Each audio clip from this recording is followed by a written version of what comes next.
Hello, everybody, and welcome all to the next installment of the Chaos Protocol. If you're here for the first time and don't know what you're looking at, we are an all-transgender, people of color-led, actual play channel telling stories set in an original, non-colonial, anti-Orientalist multiverse that's Transplanar RPG. What that also means is that I stand against genocide and ethnic cleansing and support all oppressed peoples of the world struggling against injustice, imperialism, and colonization. Free DRC, free Sudan, and free Palestine.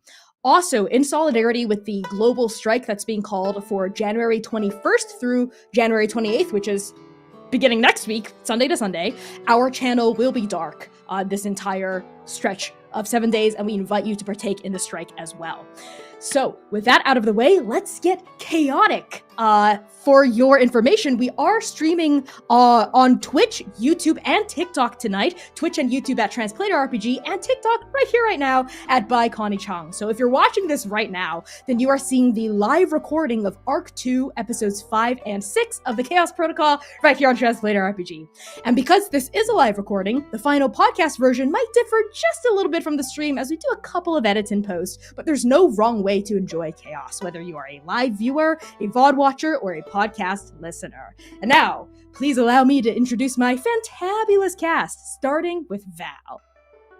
Hello everybody, my name is Valiant Dorian. I use he, him, his pronouns. You can find me all around the internet at Valiant Dorian, and also Spirit Bear. Please enjoy that lovely treasure I just set you on.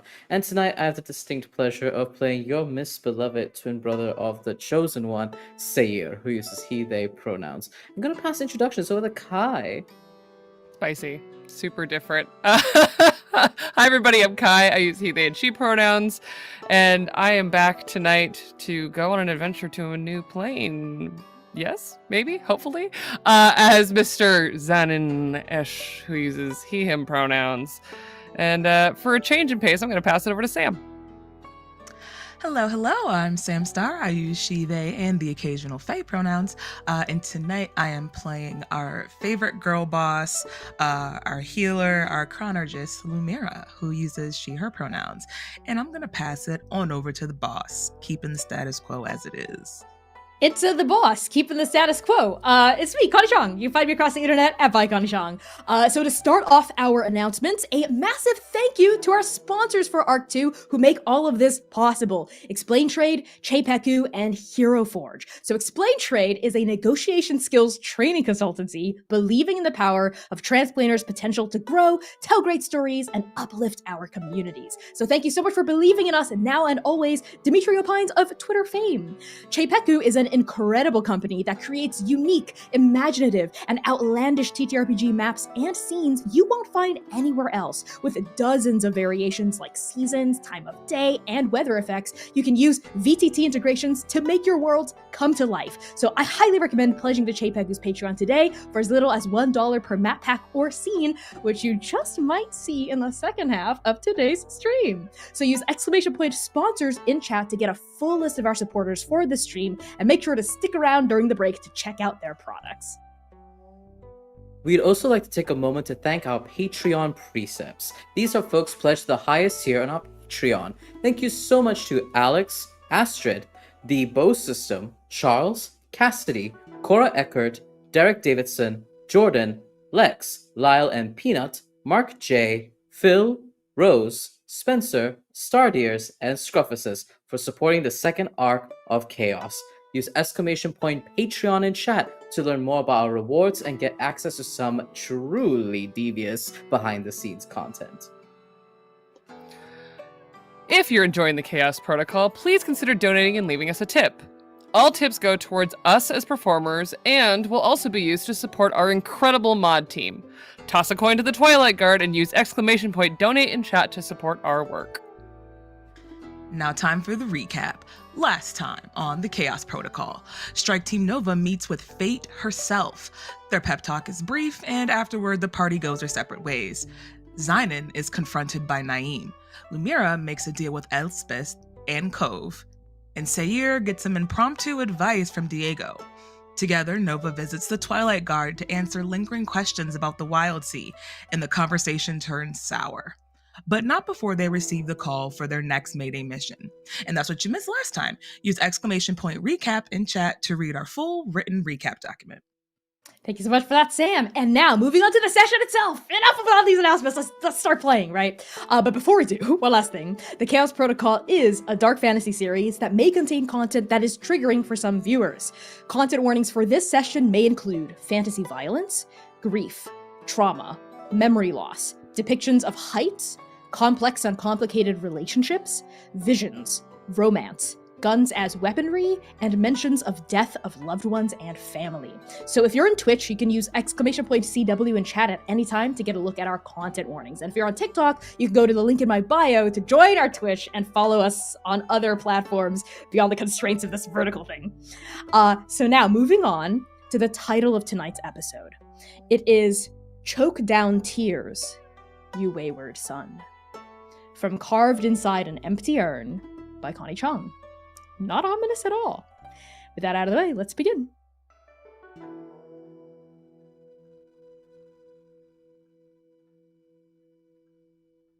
"30 minutes after Strike Team Nova's fateful summons, Naeem Zaran is crying. Thick, bitter tears fall down his dark cheeks, staining them with salt. He watches Zainan's back vanish down a corridor. That tense, angry back like a clenched fist, like a suffering heart. Their own heart pounds in their chest. Alive. Alive. Alive. Zainan's alive.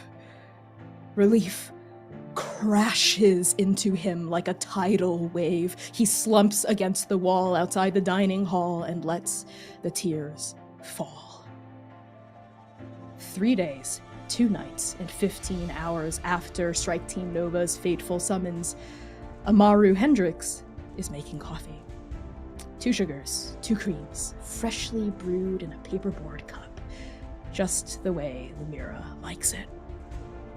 He stands outside the dustiest stacks of the library, breathing deeply to summon the courage and composure he'll need for the interaction ahead. But before he can step forward, the sound of taloned feet greets his ears, and Elsbeth comes around the corner. Before she can even ask Zem what Z's doing here, Amaru's nerve is gone. And so is Z. 5 days, 4 nights, and 8 hours after Strike Team Nova's fateful summons, Cove is making an offering.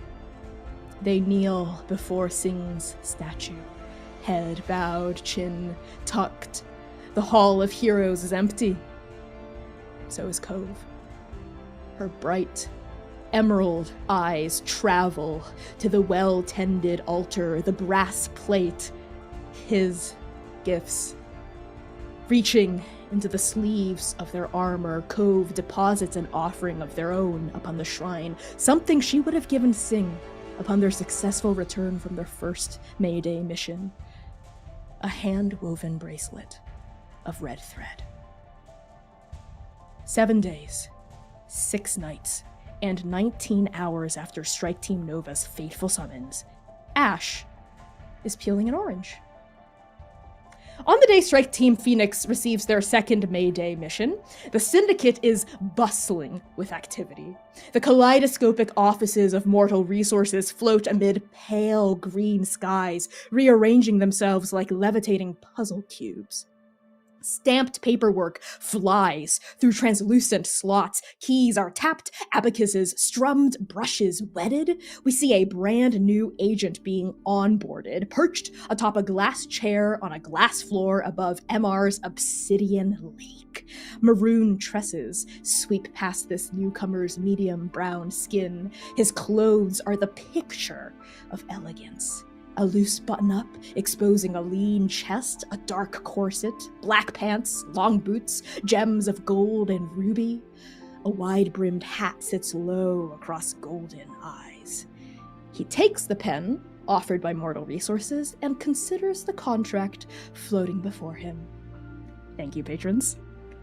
We sweep past the lakes of Mortal Resources, the training fields, the farmlands, the libraries, the health centers, the archives, the gyms, the greenhouses, the clinics, and we pull into an office. Not just any office. The office of a hand of fate. Lucy, patron saint of monsters, sits behind a jagged desk of igneous stone. Behind her, a mural depicts a beast with 8 heads, each more terrible than the last, holding 16 weapons in her hands. The limbs fan out behind her head in a nimbus of vicious light. Lucy lazily summons Strike Team Phoenix's oracle and begins to brief them on their second Mayday mission.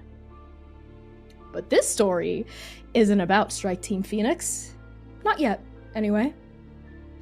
It's about the Strike Team, the chosen one, left behind. Starting with Zynanesh. Zynan. The interminable hallways and countless rooms of the Syndicate are ever changing. And for some fate-forsaken reason, Lucy's briefing rooms have been placed directly across Artemis's. You sit on the bench outside your hand's office, waiting to be called in, and you notice a half-dozen strike teams marching up and down the corridor in front of you with lively purpose. It's apparently a busy day, but you, so far, are alone. How are you biding your time as you wait for your Mayday mission briefing? Since he woke up, very promptly, very methodically, he knew what today was bringing. Fate told them what today was bringing 8 days ago. So he is ready for a mission. He's been cleaning his fingernails and just feeling the last of this version of existence, this one between everything and nothing. You are examining your fingernails, and you don't see, but you do hear and sense, across the hallway, the door to Lucy's office opening. And stepping out, the very familiar boots of Strike Team Phoenix. Zynan very quickly tips his hat further down and sinks deeper into the chair, trying desperately to go unnoticed, but he's a large, all black man. And unfortunately, the all black outfit and the hat are very distinct. Only one agent in all of Trans wears the same kind of repertoire of charcoal clothing as you do. And unfortunately for you, Naeem is the first to exit. You are positive Naeem sees you, despite how much foot traffic there is between the two of you in this corridor. But he doesn't acknowledge you. He doesn't even look in your direction. Instead, they turn, their robes billowing sharply around their shins, and they stride down the corridor with a sense of determined purpose. Cove and Amaru follow closely behind.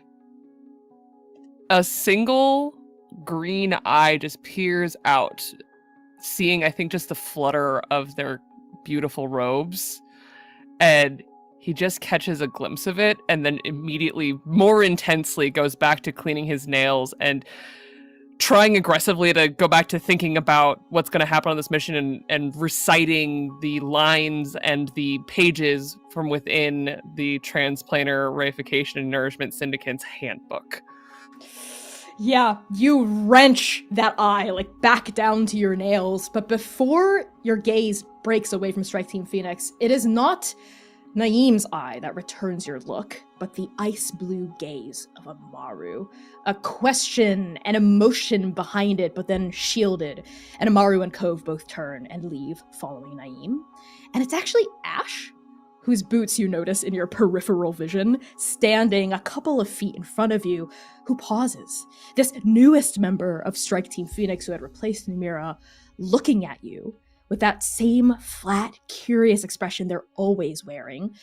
And it almost looks like they want to sign something at you for just a brief second, but then their oracle whisks into existence in front of their face and pulses rather insistently. And they let out a sigh and turn and follow Naeem. Zynan had raised a hand to sign something to Ash, but had not gotten through the whole thought of even what to say to this person that he doesn't even really know. Just kind of hey, I guess. But I think by the time he realizes that he just even wanted to say hello, because he hadn't done that, they were gone. Mm-hmm. They're gone, along with your ex. And we follow Strike Team Nova, we follow Strike Team Phoenix down this busy corridor, through these throngs of people, and push around a corner to find Sayer. Sayer, how are you making your way towards Briefing Room 8? With the most haste. The patron saint of mortals waits for no one, and he knows that very well. 8 days ago, his creator told him that we were to be the bastion of hope, that our strike team is to rise after everything. I won't fail her. Both of them. And Sayer marches, his boots clanking against the floors of the trans hallways, his hands kind of twitching across the hilt of his crescent blade at his waist. Like an unanswered prayer. He just keeps fiddling and twitching against the edges of that leather wrapping, heading towards the meeting room. Yes, you round the corner. You see this surprisingly busy hallway as a bunch of other strike teams are presumably also getting their next orders. But among them, the strike team walking in your direction that stands out is Strike Team Phoenix. You see Naeem leading the pack, looking focused, determined, and slightly bitter about something. And Kov and Amaru are trailing behind him in the middle, with Ash at the very end, glancing over their shoulder at something that the crowd swallows. And the chatter of their group, as Phoenix confers amongst themselves, is translated simultaneously into Syndicate Sign Language for Ash by their oracle. And as soon as her sharp emerald eyes find you, Kov lights up like a firecracker. She quickens her pace. She pushes past Amaru with a desperate viciousness, lighting up her eyes even past Naeem, beelining it in your direction. Sayer mutters, not this, and just puts that mask back up and attempts to not even acknowledge that gaze. He's got a job to do, and he does not have time for distractions. Kov plants herself directly in front of you, spreading out a strong stance, crossing her arms over her plate armor, and says, "Sayer, here to tender your resignation?" Agent Kov, I have a Mayday mission to be signing myself for. Please, let me pass. You know, if I were you, I'd be hanging my head in shame for letting the Chosen One die under my watch. But then again, it never would be me. I never would have let it happen. Sayer feels the anger burning inside him. Kov! And something lights up. That viciousness flares in her emerald eyes. She uncrosses her arms as she takes a step forward, bumping herself against you. You're both big. You're both muscular. You're both solid. And for a moment, you feel that anger, and you see it on her face. She wants this fight to happen. She's been angling for it for 2 months. She wants to go now. She says, "Yeah? What? Mad because I'm right?" Sayer lowers his antlers like a buck ready to duel. And as he snarls and he feels the heat, he feels the sparks ready to tender the exact violence that he was enacting upon them every instance of their meetings in previous moments. Then a wave of white flashes in front of his eyes. Bright pink eyes. Beautiful, beautiful white mane, and he feels this mask falter. It can't falter.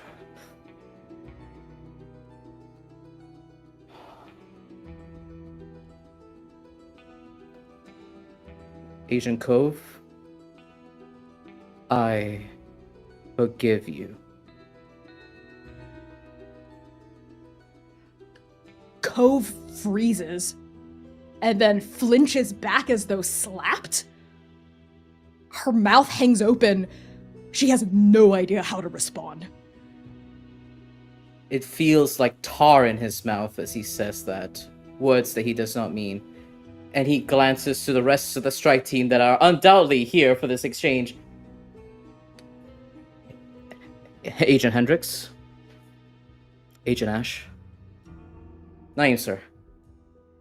I will take your leave. And Sayer abruptly marches forward to meet at the front of the office. In your wake, you hear Amaru saying to Cove, he's not worth it, Cove. Just let it go. And Naeem placing a hand on Cove's shoulder and saying, drop it, Cove. We've talked about this. But Cove doesn't say anything at all. And as you leave her behind, all she can do in response is turn her head in profile view, looking at you, that emerald eye glimmering with something deeper than confusion, deeper than shock, a kind of abject, who are you? Lumira, you are kneeling in the Ionian Grove. The waterfall splashes against the tranquil surface of the pond. The sweet smell of hyacinths drifts across the grass, rustling against your face. Here, in the darkness of the woods, everything feels sacred, everything feels possible. And you have been trying, with hope beyond hope, to recall that name of that place you went to the last time you were here, that place with its deep jungle and watery cove and mechanical moon, that home. The name has slipped away from you. You've been unable to offer it to Elsbeth, but maybe back here, you can find it again. How are you attempting to recall this name?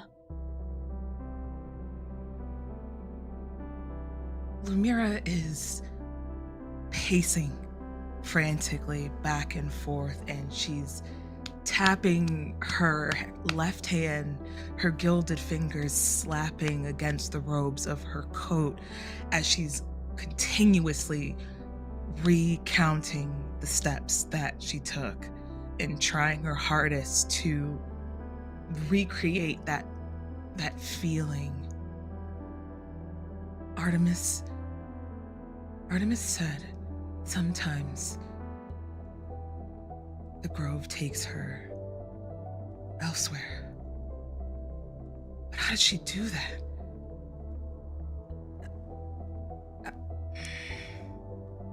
I was underwater, and then I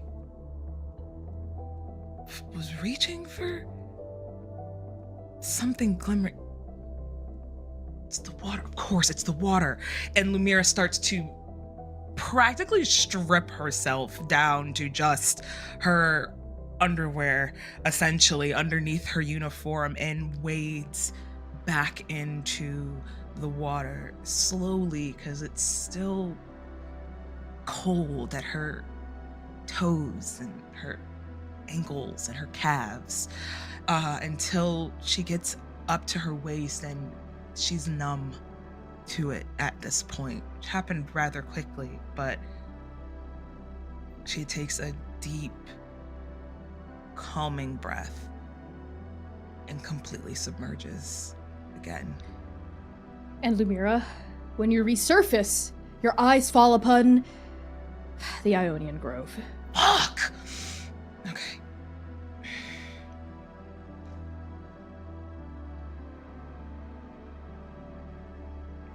Sorry, my mic wasn't on. Lumira. Artemis?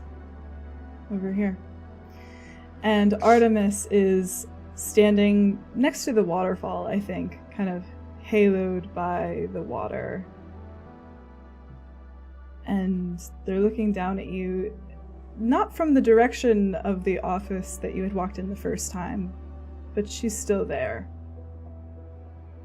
You were under for quite some time.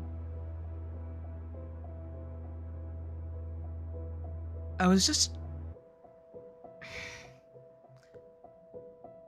keep trying to find that place. I told told you the name of it, but I cannot remember it now, and things just don't get forgotten once you learn them. Not with me. Am I losing my touch, Artemis? Lumira, who taught you to doubt like that? Come to the shore. And Lumira rises up out of the water, pushing all of her hair over to the side and wringing the water out of her curls as she comes out. Artemis comes down the rocks across the waterfall, stepping almost gently like a deer, like somebody floating through mist through space on their way down.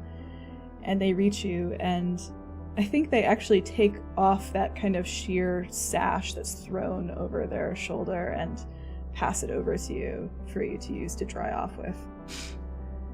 You don't have time before your mission briefing to go get changed, Lumira. You might be late. Who am I if I'm not just barely on time, right, Artemis? No, you're always 3 to 5 minutes late. I would not say that you're always on time, Lumira. To be fair, time slips from me often, especially now.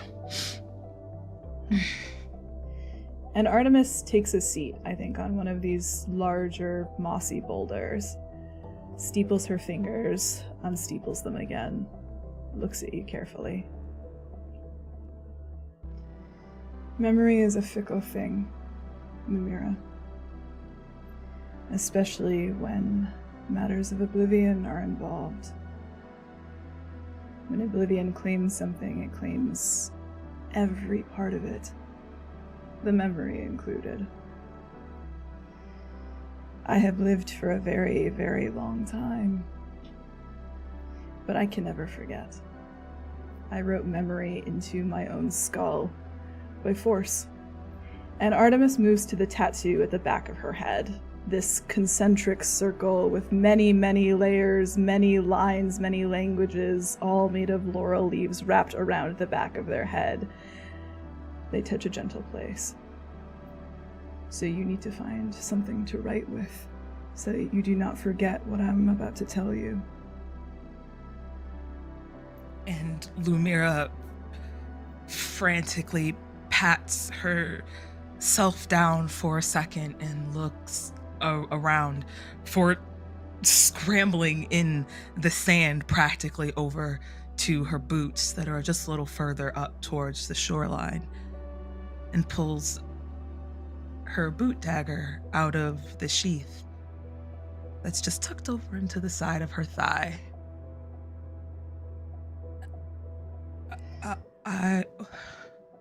Do you remember what I gave you? The first thing I ever gave you when you were 8 years old. And with her gilded fingers, she instinctually reaches down to her pocket watch. Yes. Write it there, and you will never forget it. And she flips it open. Those hands still stuck in that same time, but the number is just a little faded at this point. She flips over to the other side. Dagger at the ready. T. And she begins to carve. U. N. G. A. L.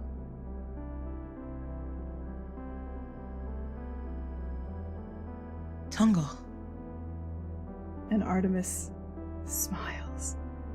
A rare, real smile. You haven't lost anything at all, Lumira. Lumira closes her pocket watch and holds it tight, almost white knuckling around it. But I think for the first time in a long time, Lumira returns that same smile. Genuine, bright, sparkling. Just like before. And Thank you. still, no need to thank me. And Artemis holds out a hand to help Lumira up. She'll take it. Come. We really will be a few minutes late, and you have a mission. Technically, if I'm late walking in with you, is that like a hall pass? Don't push it. Just asking. And Artemis's office appears as it always does. Sparsely decorated, earthen, organized. It comes as a surprise to both you, Sayer, and you, Zynon, when the door opens, and the both of you find Lumira already inside, sitting across the desk from the patron saint of mortals. It is a short affair to step inside, close the door behind you, and take up your own seats across Artemis. And as always, the viewing bay to your side reveals a vast, dense, mist-swaddled wood, pine trees bristling like emerald teeth. good. You're both here. Come in. Yes, sir. Zynon kind of takes in that Lumira is already here. He sat in the hallway for a while. And he spent a lot of time in this office over the last couple of months. But he didn't expect that, and he's kind of going through his memory going, how did she get here while I've been sitting here? But still, with the slightly confused, working it through expression on his face, he does walk in and kind of incline his hat to both of them. Sayer is also confused. He thought he'd have more time, maybe, to talk to Zynon to know how he's fared this whole time. But that'll have to wait. Mission briefing first. The hand doesn't wait. And Sayer takes a seat. No, the hand doesn't wait. Artemis turns her gaze away from the grove beyond the window, and she faces the three of you, your party. Her eyes linger over the fourth seat, empty, and a small frown twitches at the corner of her mouth. Strike Team Nova. Before we begin, I must make one thing very clear to you all. So please listen closely. For nothing else in this debrief, listen to this. You can refuse the call. Tell me now, and I will reassign all of you bed rest. I will negotiate with the Prime Oracle. I will negotiate with fate. No. We get a call, we answer it. We're Strike Team Nova. We're here to help with the Mayday missions. We're here to help people. Lumira just nods. The choice is yours. Very well. Let us proceed. Syndicate business first. As you might have noticed, Strike Team Nova will not be assigned a traditional fourth member to fill your ranks. It is fate's will at this juncture. I am certain you're all aware of this abnormal ruling, but the Syndicate is changing alongside this new protocol. I trust that the three of you will be able to carry out this mission without issue. Yes, sir. Of course. This gives Zynon pause. He's been at this for a decade. This has never happened. Artemis meets your gaze. Steady.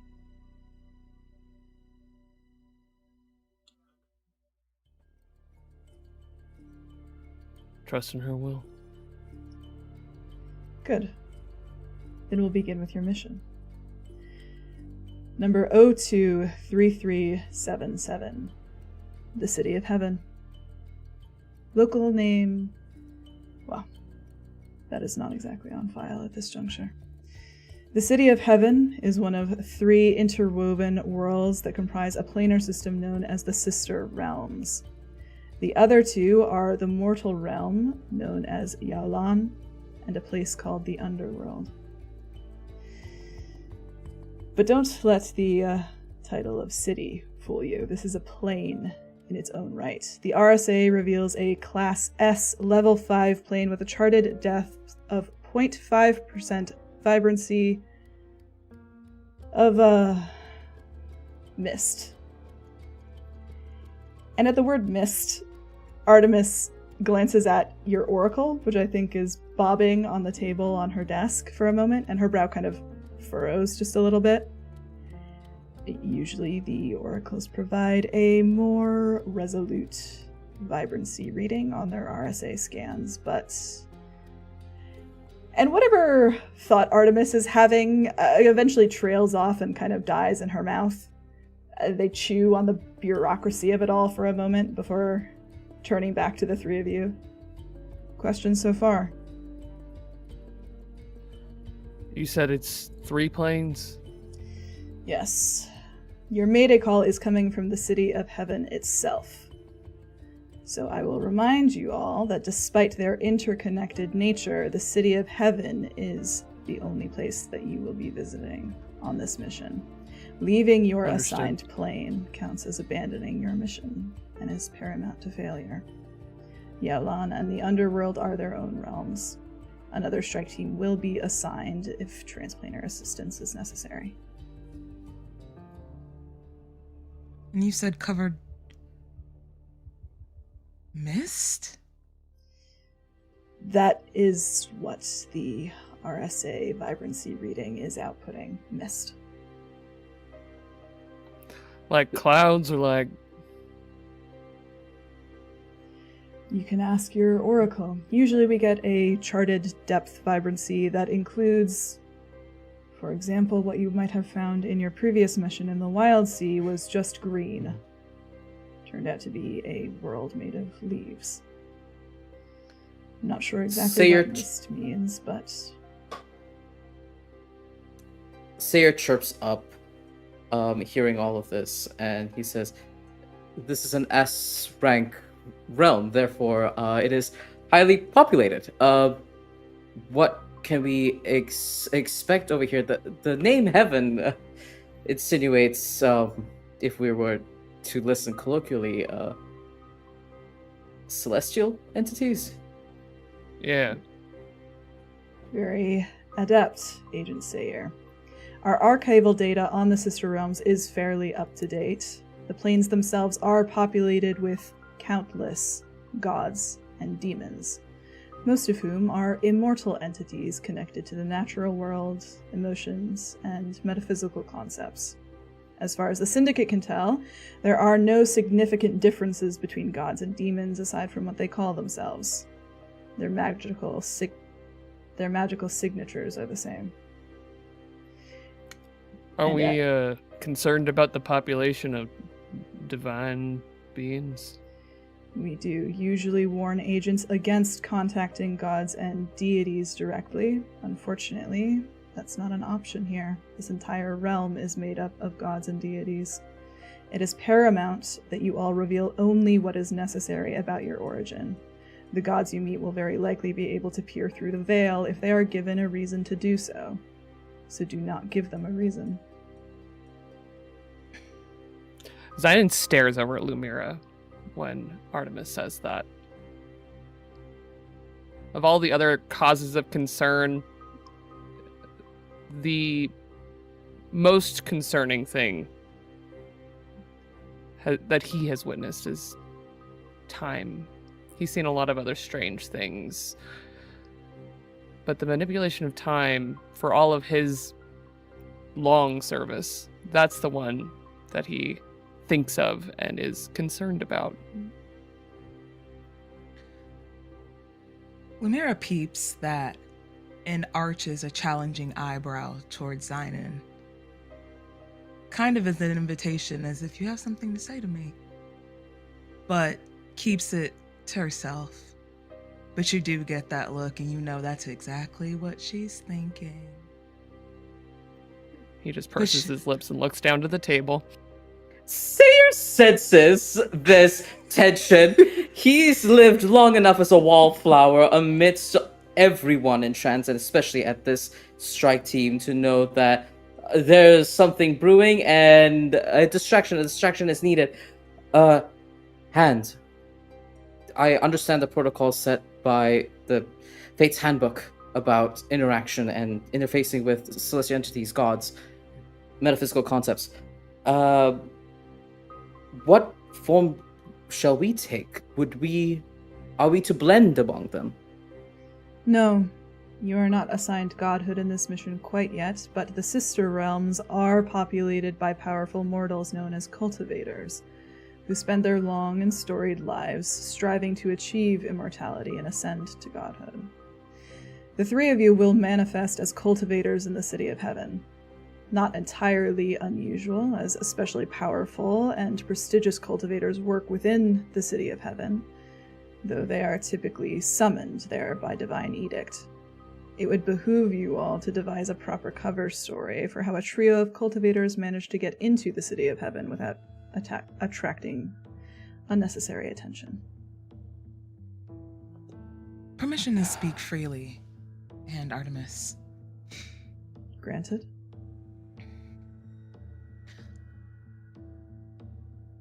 What is so interesting about our team that we are the ones that not only get to operate as a trio, but also take on a mission like this? Is there something that I'm missing here? Nothing at all. You have ranked The Oracle flares and interrupts Artemis. Well, I think fate feels bad for you. Artemis looks at the Oracle who interrupted her. Sayer stares at the Oracle. That has never happened. You do not interrupt Artemis. It continues to float and bob like an iridescent 8-ball. Sorry, Hand. Lumira sits up a little bit straighter. Whatever the reason, it is the Prime Oracle that gives directives. Those directives come specifically from Fate. Sorted via her will, I am only the one who gives you the briefing once I've received it from the Prime Oracle. It is not up to me to say why you, why now, why this. But if I may speak freely, it does seem that there is perhaps some of the Chosen One's spirit still lingering within the future and destiny of this team. The mention of her title, Lumira, coils back a little bit. If you're staring at her close enough, you can see it's almost like she got dumped with a bucket of ice water. She just sinks a little bit in her seat. Doesn't say anything else.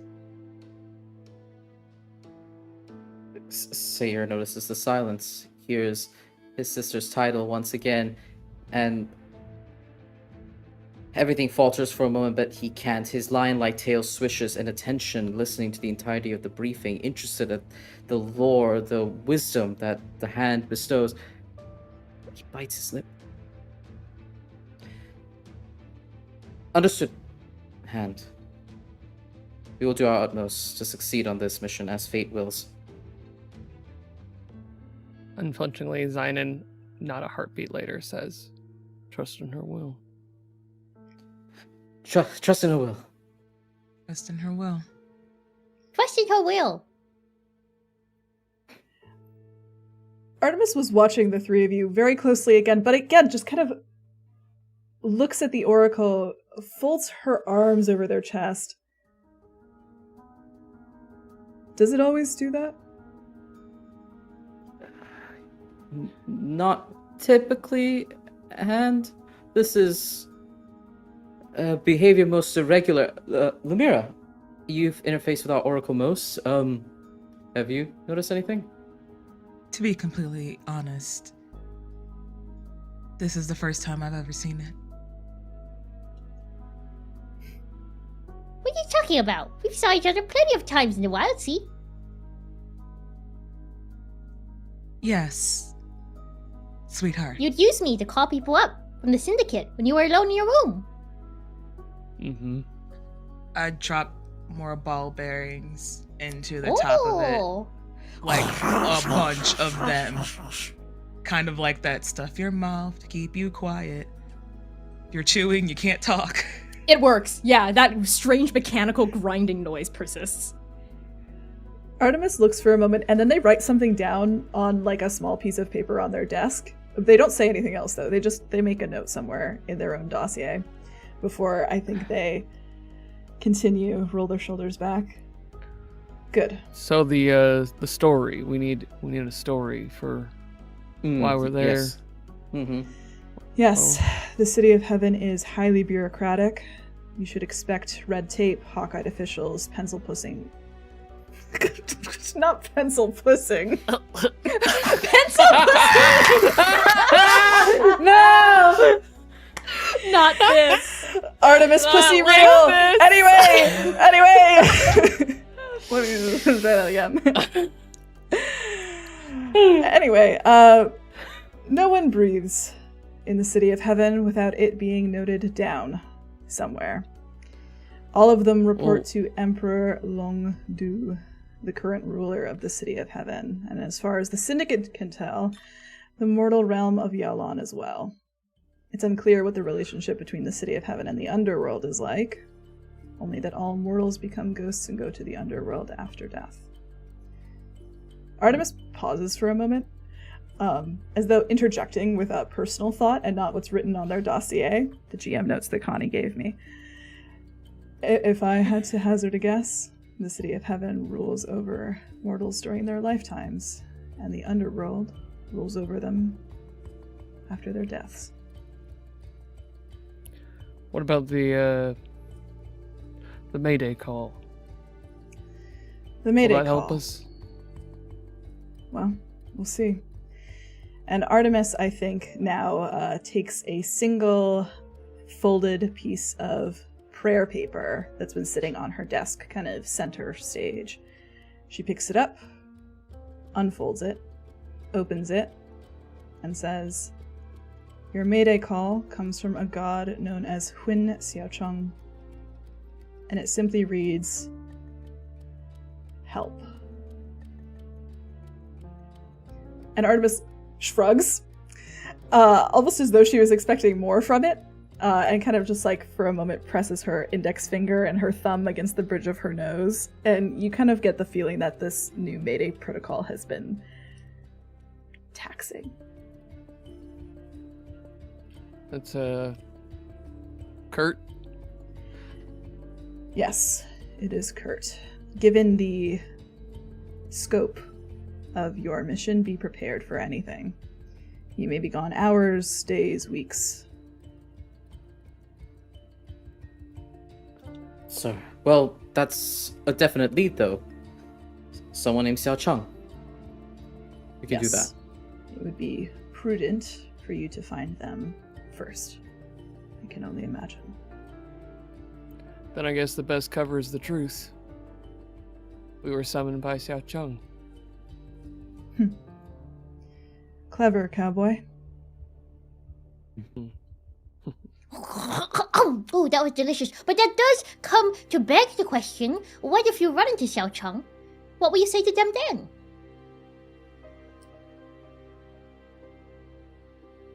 then?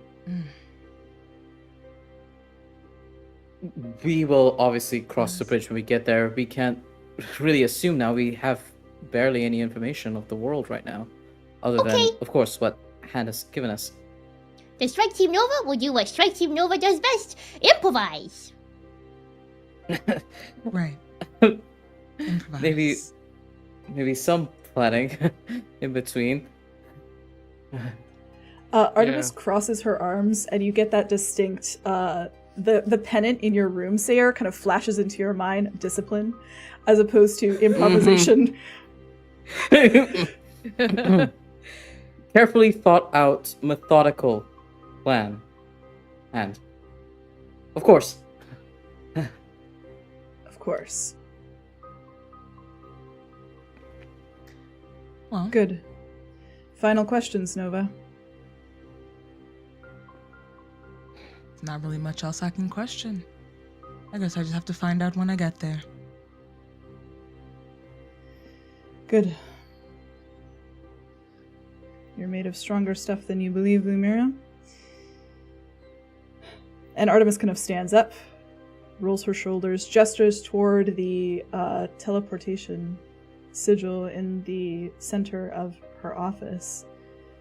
Looks at Zidon for a moment, as I think everyone is starting to get up, move, gather. Trust your gut. It's gotten you out of situations far more dire than what you'll find out there. And that is almost exactly what she said to you on your way into the Wild Sea. Always do. And like like he's on a track. He gets up from the chair.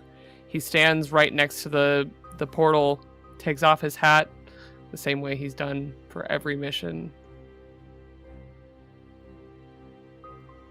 Sayer grabs onto the hilt of his crescent blade, almost like a child grasping onto a safety blanket. He steps forward. He holds the hand of Fate's eyes for a moment, those golden eyes, and all he can muster up is a "By your command, hand." Agent Steps Sayer. onto the teleportation dais. Sir.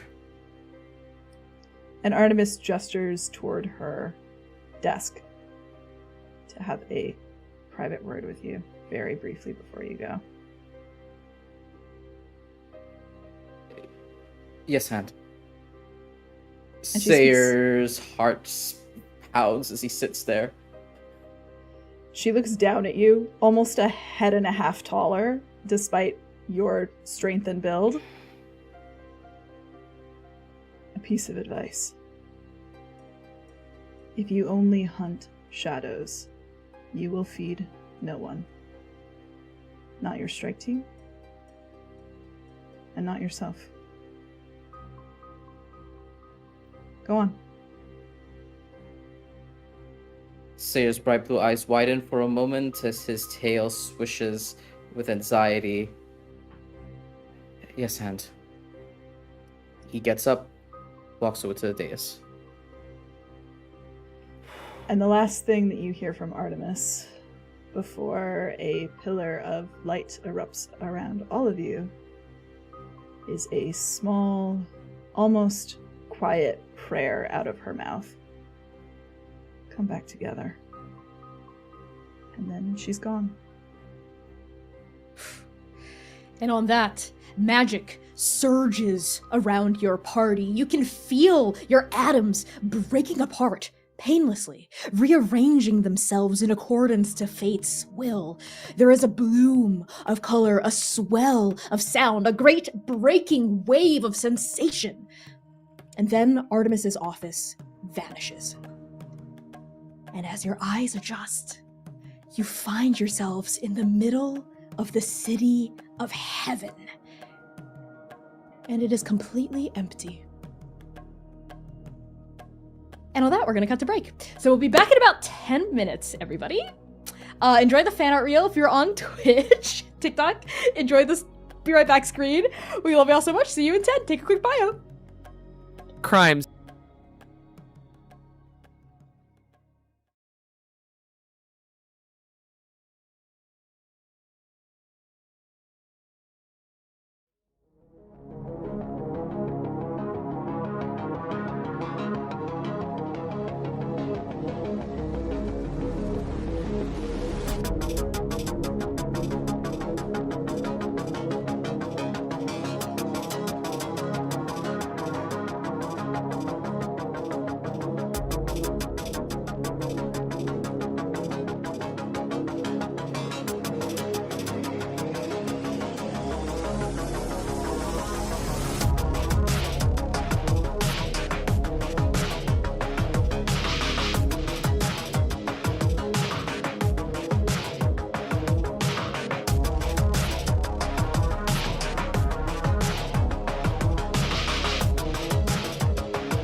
there, Transplay Nerds! Are you looking for high-quality fantasy maps for your next tabletop campaign? Cheipeku has you covered.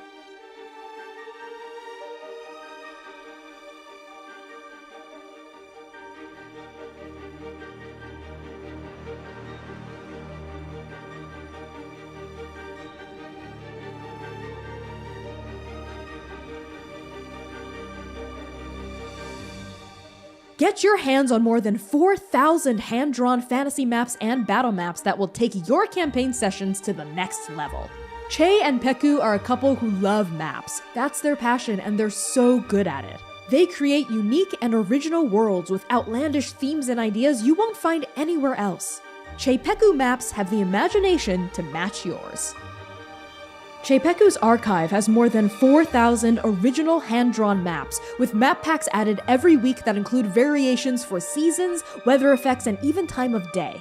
So if your players spend the entire session in a tavern role-playing with NPCs, you can seamlessly switch to nighttime. Cheipeku even offers fully mapped multi-level dungeons, animated maps with cool terrain effects, and seamless integration with the most popular virtual tabletops out there, including Alchemy RPG, Roll20, Foundry VTT, Encounter Plus, Fantasy Grounds, and more. Their maps even come with wall and lighting effects for Foundry VTT, letting you plug and play as quickly as possible.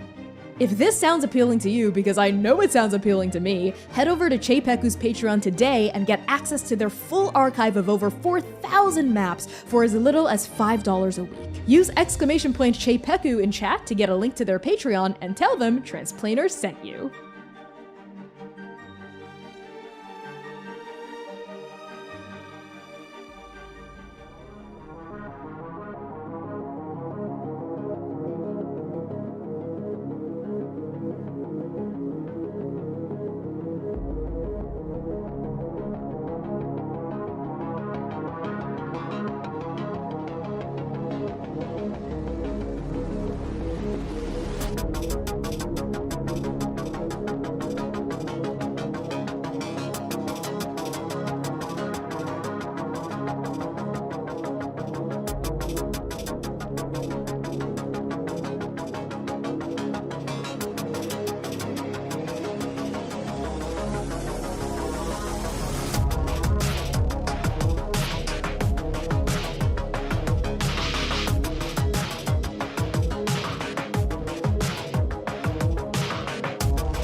Hello, everybody. Welcome back to this Arc 2 stream of the Chaos Protocol right here on Transplanar RPG. We're just gonna hop right back into things. But first, two things. One, in the second half especially, we're gonna be playing City of Mist. That is our system of choice for the second arc of our plane hopping main campaign. If you don't know what that is, just Google it, City of Mist. We are officially sponsored by the publishers of City of Mist as well. So if you use Transplanar at checkout on their official website, cityofmist.co, I believe, you'll get 10% off any order, the PDF, the hardcover, whatever you want. City of Mist Transplanar. It is a kind of noir mystery, urban fantasy game, right? For hard-boiled detectives who are ordinary people with mythical powers. This is our own very special ciencia influenced spin on it, which I'm really excited to take us all through in the second half. So the other thing I want to talk to you all about is content warnings as usual. So as a reminder, the Chaos Protocol is a dark fantasy series that may contain content that is triggering for some viewers. So content warnings for this session in particular may include fantasy violence, grief, trauma, memory loss, depictions of heights, that's going to be a pretty big one, complex and complicated relationships, visions, romance, guns as weaponry, and mentions of death of loved ones and family. So if you're in Twitch, then you can use !CW in chat at any time to get a look at these content warnings. If you're in TikTok, you can go to the link in my bio to get more information about the show and the channel, what this is all about. So with that out of the way, let's begin.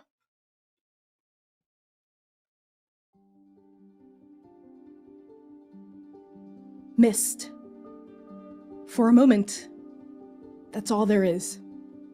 Dense, cold, tumbling spindles of mist rolling across a sky drenched in the dazzling white of daytime.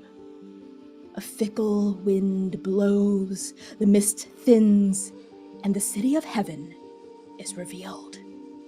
It rises from this ocean of clouds, endless in its majesty, violent in its beauty. Lofty buildings perch atop granite peaks. We see tiered roofs with vermilion gables, open-air courtyards bleeding into azure lakes, glistening veins of pure white rivers, crooked black pines with flat, bent branches as though twisted into being with a deft brushstroke. The city's sheer scale is breathtaking. Buildings stretch from horizon to horizon, linked by shimmering canals. Every few miles, a granite mountain juts from tiled streets. Waterfalls gush from their rocky crevices, falling into deep pools thousands of feet below. Stone ramps coil up the sides, spiraling up until the peaks flatten into paved plazas connected to other miles-high town squares by stone bridges, some of which are wide and long enough to contain entire micro-cities, complete with buildings and gardens and terraces. But the most important landmark in heaven, visible from anywhere in the city, no matter where you are, is most certainly the Heavenly Palace. As the seat of power for Emperor Longdu, the immortal dragon, the palace resides in the very center of heaven. Even from afar, we can tell that this main palatial complex is as large as a city itself. The details aren't too clear from this distance, but the golden roofs gleam like sunbeams shot through with purple rays. Everywhere you look, you see flowing water, gray stone, moss-dappled peaks, royal buildings, and sprawling courtyards. And in the dazzling light of day, the mist is thin. You very clearly see terraces sparkling like golden Sises, the beaming sun, the pleasant winds, a cheerful warmth, bathing the waterfalls and boulevards with bright, radiant energy. The air itself hums with magic, possibility. The city of heaven would be nothing short of divinely beautiful if it weren't for one small detail. The streets, the temples, the bridges, the canals, the shops, the homes, courtyards, mountains, plazas, every single part of the city is empty. There are no people. There are no creatures. There are no gods. Strike Team Nova. You find yourselves standing on an elevated stone dais upon one of the city's many soaring plazas, hundreds of feet below you. You see the next layer of the city, and then the next, and then the next. The city is tiered on top of itself, an unsolvable matrix of streets and waterways and boulevards and courtyards. A few dozen feet to your east, you see a stone bridge branching from your plaza to another one a half mile off. And in your immediate vicinity, you are surrounded by a bustling town square. Or rather, you think it would have been bustling if there were people in it. As it stands, this part of the City of Heaven is as silent and unmoving as every other part. The only sound that greets you is the whispering of wind and the gurgling of water from a fountain nearby. Otherwise, your party is completely and utterly alone. As you teleport into the City of Heaven, I want to know what kind of change washes over each of you and how you're taking in this empty, heavenly metropolis. Starting with Sayer. As Sayer zaps into this reality, the first thing that happens is that the wind billows past his disheveled, messy curls of hair that hang shaggily off of his scalp. And as soon as the wind hits the trans uniform, these black, white, and gold patterned jacket and shirt disappear, and in its place you see bare chest, revealing a dark tattoo right on his pectoral muscles, and underneath, two thick top surgery scars sit underneath the pectoral muscle. A white draping of fabric is slung across his shoulder and around his torso, and around his waist, a fabric red belt sits, holding up to secure a breathable, billowing set of trousers that have been tied intentionally and securely around his legs. He wears simple sandals on his feet, functional and practical. And around his neck finally is revealed the prize of his trial with the Wild Hunt. A simple hammered crescent moon necklace sits around his neck on top of his chest. And as Sayer arrives, his tail swishes and he notices his golden accessory still lining at the tip of his tail, jingling as it moves and sways in the breeze. And as he arrives, he touches his body and notices his clothing. Very plain, reverent. And he turns around to look at the rest of his strike team and notices the emptiness of the space. And he is unsettled. As that unsettling feeling washes over your new clothes, your bare chest, this red sash tied around your waist, we pan across you to find Lumira. What do you look like in the City of Heaven, and how are you taking in this emptiness? Lumira shows up almost with a soft thud, firm in her stance when she arrives, as she takes in how utterly beautiful this plane that she's in is now. Lumira's, when she sees Sayer, she also feels over herself, and she notices as well that her uniform has changed. Gone is the beautiful white, black, and gold gradient that was her original robes in trans, and now is a much thicker, kind of stiff, stoic cloak. Once again, her shoulder pads are very sharp, but have paulders that essentially just have those same clock ears that wrap around them. And there's a sash also covered in those same ornate gold clock ears that cross her body and wrap down into what looks almost like a a leather garter set that has different tools and her, of course, her pocket watch, as well as her spell book. There's no more white in her uniform. It is purely black, black as night. The only color that sticks out is the ornate gold pieces of the clock gears that sit along her chest and on her shoulders.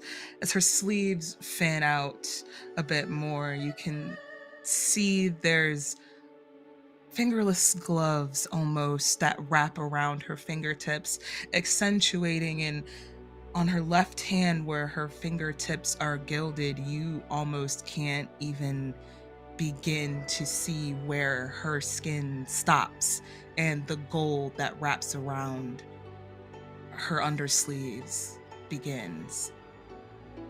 Her hair is still white and streaked with white and thick curls, but they're much tighter now, and they spring up a little bit closer to her, up her shoulders and up her back a bit.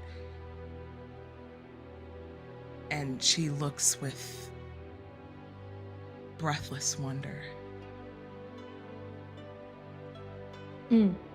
As this wonder strikes you and you take in your new form, your hair, the darkness of your clothing, we sweep across you to find Zynon. What do you look like in the City of Heaven, and how are you taking everything in? Like every time Zynon arrives on a new plane, it's like stepping through a door.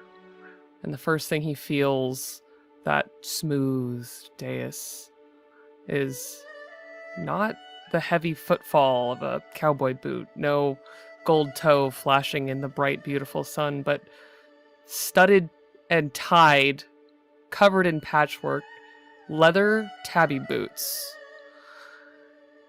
He looks down, and before even glancing around, he pulls from his side the hat that he just took off. And while it is very similar, it has two black tassels that hang just in front of his ears as he situates it on his face, and he can feel them, and they blow slightly in the breeze.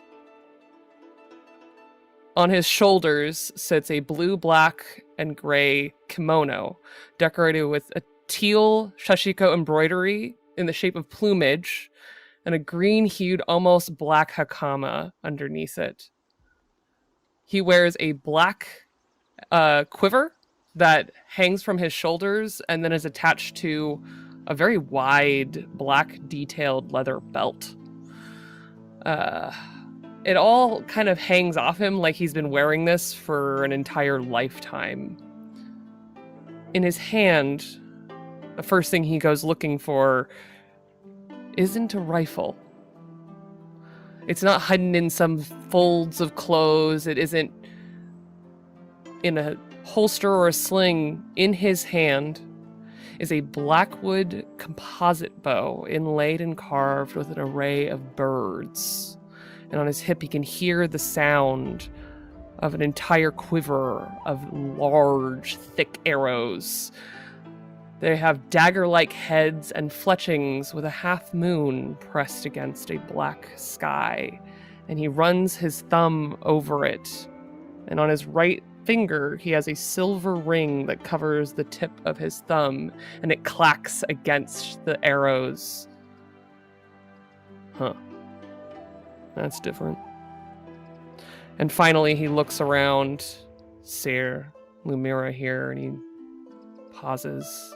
There's only 3 of us now. Only 3 of us, truly, as he looks around. And swirling into existence next to your party is your oracle.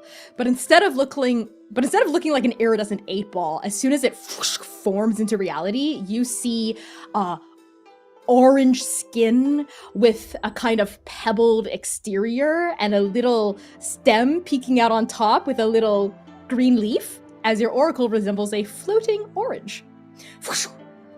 Wow! I love my new body. Huh. You look delicious. Oh, An thank you. orange? You're looking rather yummy yourself.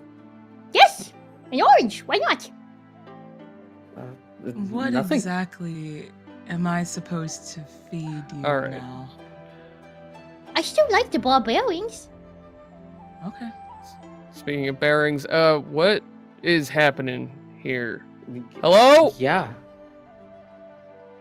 Zynon, your voice rings out over this empty town square, sweeping past toppled over market stalls, past these beautiful plum and peach trees sweeping past their petals, past these administrative buildings, and echoes, and falls over the edge of this platform and drops dead down hundreds of feet into the next layer of the city. I Well. didn't mishear the hand, right? This is meant to be an S rank plane? Yeah. Yeah. Where is Well. everyone? I guess it'll make it a lot easier to find who we're looking for. Starting to Suppose- have that inclination, that hunter instinct begins to kick in, and Zynon steps forward off the dais to kind of really look at the market leavings that are around. Yes. So as each of you start to really get your bearings and look more closely at the area around you, there is the immediate town square with its administrative buildings, toppled over market stalls. It appears the dais itself that you arrived on, which under closer inspection seems rather intricate and detailed. And then there's that bridge to your east, which branches off like several thousand feet. So you can't really see the other floating plaza that it connects to, but you know it definitely goes somewhere. These are the major landmarks in your vicinity. Where would you like to go first, looking for clues? I think the market stalls really catch Zynon's interest, especially if they look toppled over. Like, that could be the sign of some sort of chaos, maybe a fight, anything that, you know, shows a sign of people. Sure. Zynon, you make your way to the market stalls. What about Sayer and Lumira?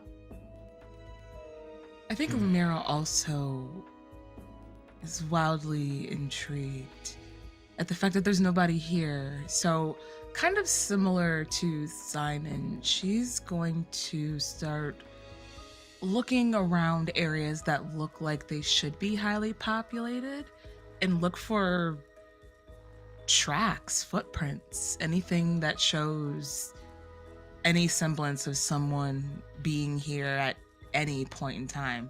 Or is it always just been- Sure. So maybe just casting a general gaze over the square, trying to get a bird's eye view of hubbub, population, any track of anyone anywhere. Okay. What about you, Sayer? The little hunter saddles up towards Zynon, who is looking over the potential idea, and I think he catches Zynon's eyes for a moment, understanding intrinsically he's been taught by Han Artemis as well. He too was taught to hunt. If something happened, folks would flee. If things are toppled over, then they might have run. So Sayer would specifically look for little alleys, avenues, nooks where people would hide or seek shelter if there was something that had happened, kind of jumping off of Zynon's immediate investigative point. Okay, sounds good. So let's actually circle back to Zynon first as you approach the market stalls. I'll tell you a basic description of what you can just ascertain, and then you're gonna have to turn to a move if you want to peer a little bit deeper. So these stalls, some of them have toppled over, others are fully erect on like 4 legs or wheels. Some of them look mobile, others look semi-permanent. Something you do notice though, no matter where you turn, and this is immediate to all of you, is that it's extremely festive. Your eyes fall on decorations that hit every part of this town square. You see lanterns, you see flags, you see glowing wooden cutouts of clouds and dragons hanging from the eaves of the administrative buildings, hanging off of the overhangs of market stalls, every doorstep, every threshold. You even see on the ground around you burnt out firecracker shells and some dead sparklers. And these stalls, some of with their goods spilled onto the tiled floor, seem to be stocked with festive items. You see little little wooden dolls that look like they've been hand painted with care, that look like they have these ceremonial masks on painted over their wooden faces. You also see a stall full of just firecrackers that's spilled onto the side, with a couple of them having burnt out and in almost like a crimson pool around itself. You see another stall filled with fruits and vegetables, several of which look rather wilted and slightly rotted, right? But this was not just a regular market square. These stalls were brought here for some sort of festive or ceremonial purpose. And the festivities don't just remain in this market square. As you cast your gaze out to the east, you see that the bridge itself in the near distance seems to be decorated with lanterns as well, and have abandoned vehicles on top of the bridge. So Zynon, where would you like to look closer? I think there's a familiarity to the stalls with all of the food, even if it is spoiled, and he understands growing things, so I think his instinct is to go and look into like how long that's been there and maybe what might have caused someone to just abandon it. Okay, so are you just using your eyes to take a look around, or are you trying to tap into something, some of your abilities or your powers?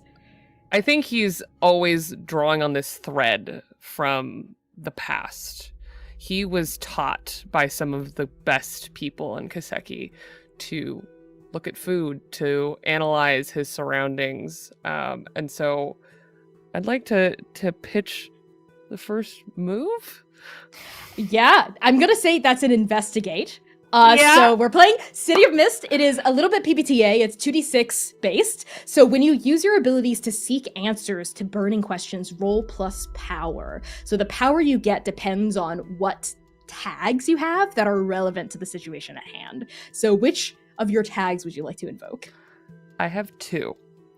So specifically, Zynon has a tag from called A Student of the Before. All the things he's learned from the people in his life, in his past.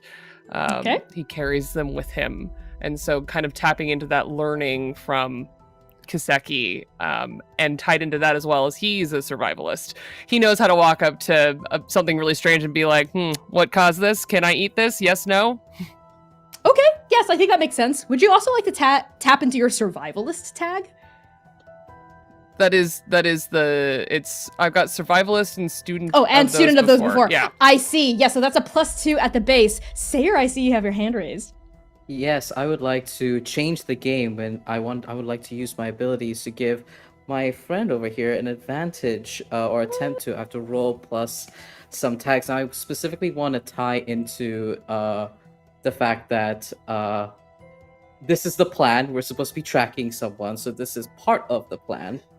And I would like to use my I know how to hunt from my little hunter training. Okay, you can do that. Or do you have a help point attached to Zynon? Oh, yeah. Character Oh, sheet? yeah, I could. Because you could spend that do instead. that. I like the idea of rolling, though. Sounds good. because- So, when you want to invoke the tag The Plan, which is one of your power tags under your crew theme, which is Strike Team Nova, these are crispy, which means as soon as you invoke them, they're burnt. You can't use them again until you rest, essentially. So we're gonna burn that tag for the plan. Okay. Before we resolve Zynon's roll first, we are gonna do change the game first, which determines how well Sayer is able to help Zynon. So that's a +1, and you're also gonna invoke, what was the other tag?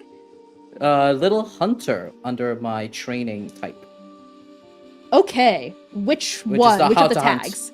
How to hunt. Okay, that's a +2. All right, so roll 2d6 +2. 2d6 plus 2. Okay, that's not the greatest. That Oh, no. is an 8 total. Okay, that's a soft hit. That's not bad. So that's still a Okay. hit. You get juice equal to the amount of power that you rolled with. So you get 2 juice. Okay. And you get Okay. to spend your juice to gain the following effects 1-to-1.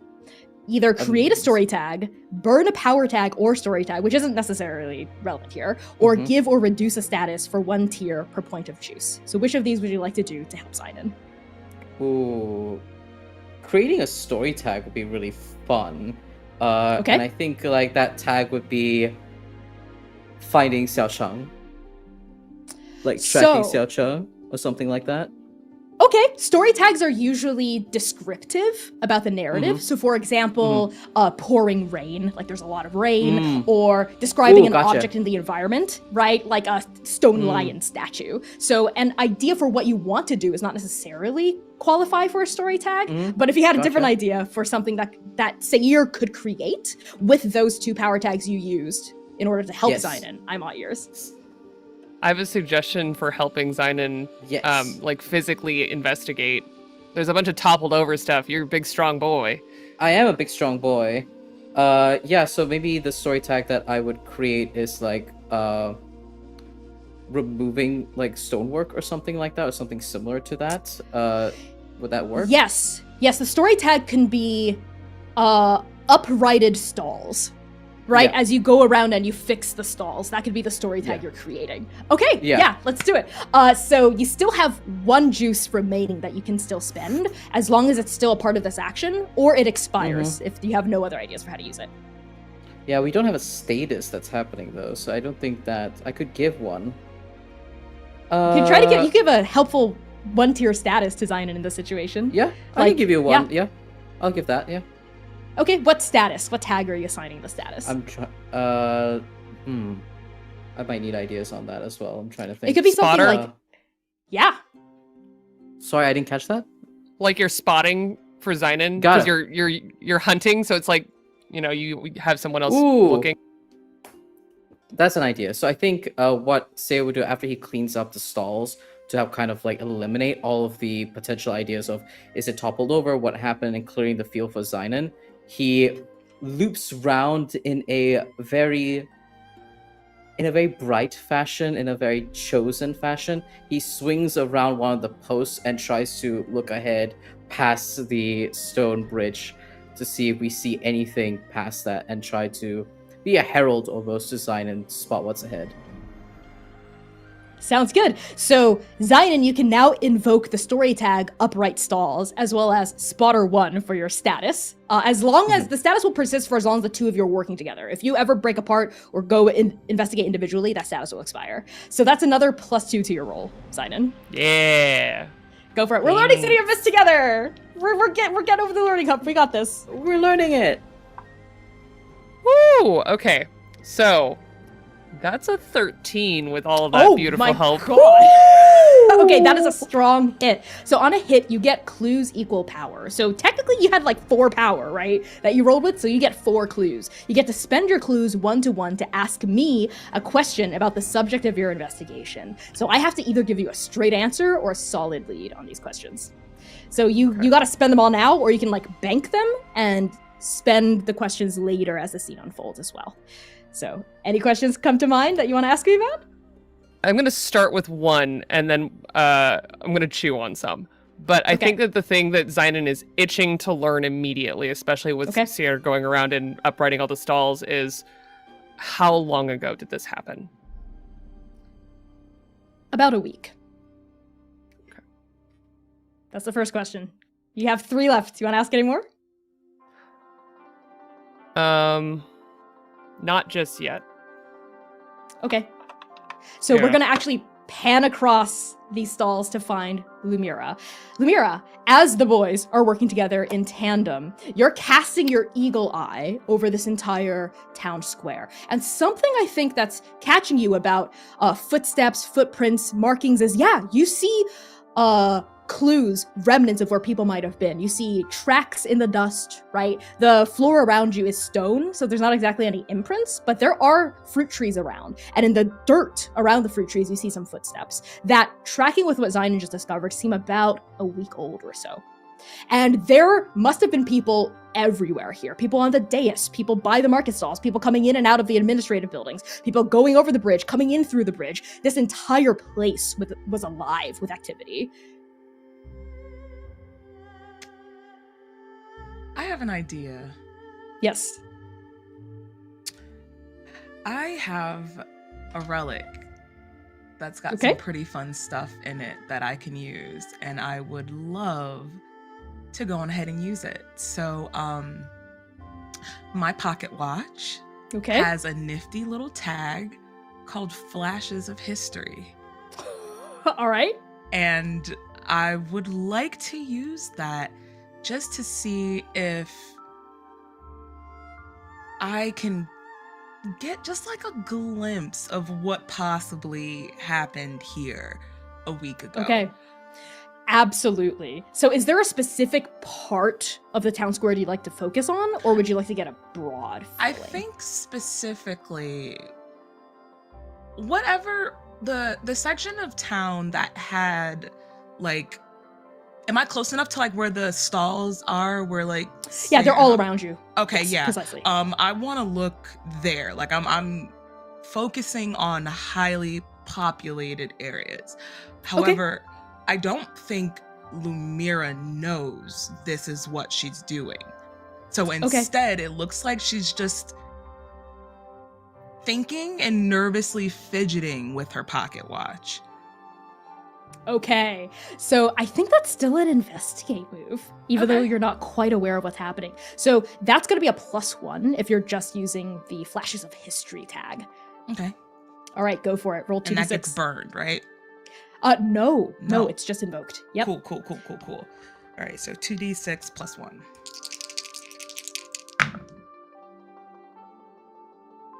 9. That's a soft hit, yes. So you get clues equal power. You get 1 clue. So first, let me describe what happens, though. You're fiddling with the pocket watch, and subconsciously, perhaps, your thumb goes over to the stopper and clicks it.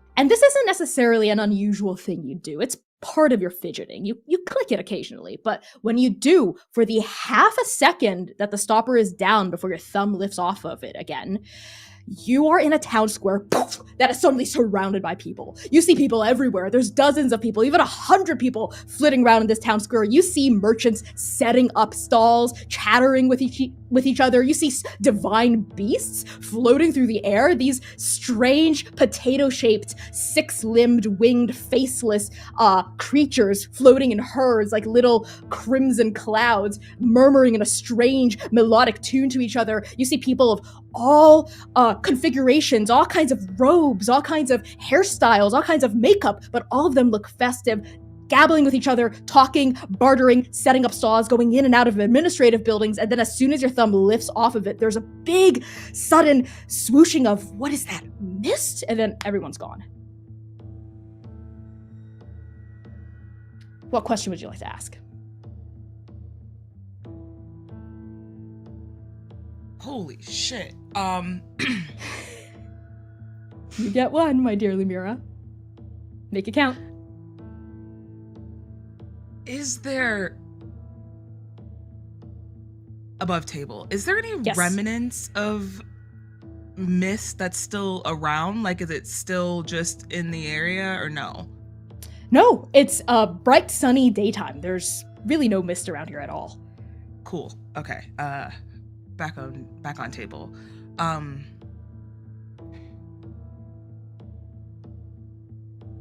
Where did that mist go? Inside. Sayer, you were trying to look for where people would hide.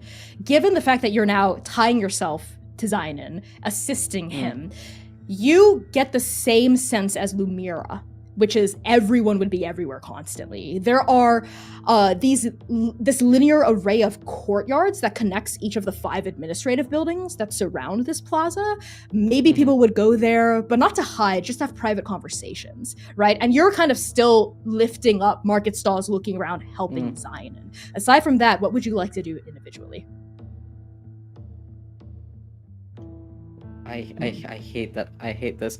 I think as Sayer is kind of like hooked onto like one of the pillars of one of these buildings to take a look around, as in between sort of fixing up all these market stalls, he calls out to Zynon, who's probably like just a few feet away. After he would have shared that information of the layout that he's noticed, and he turns over to Zynon, still an arm hooked around the pillar. Zynon, I don't see anyone, but there are buildings. Folks might have retreated indoors if something's happened.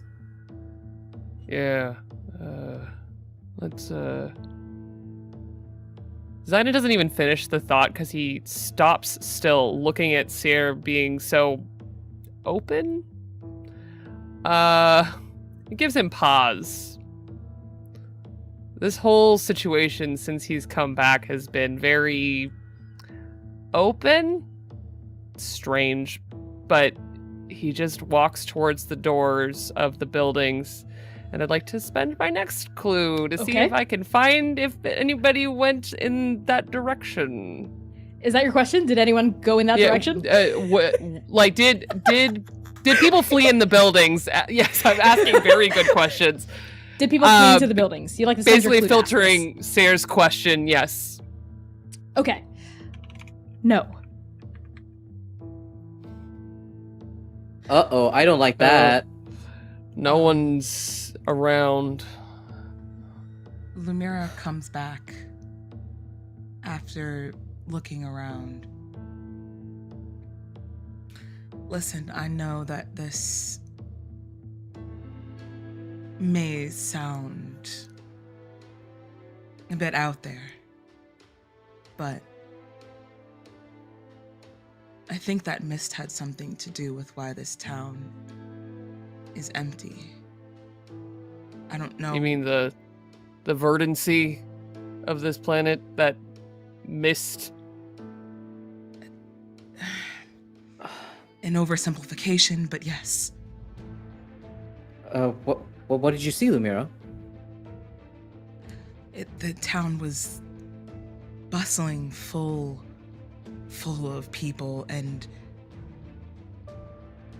then the mist came out of nowhere.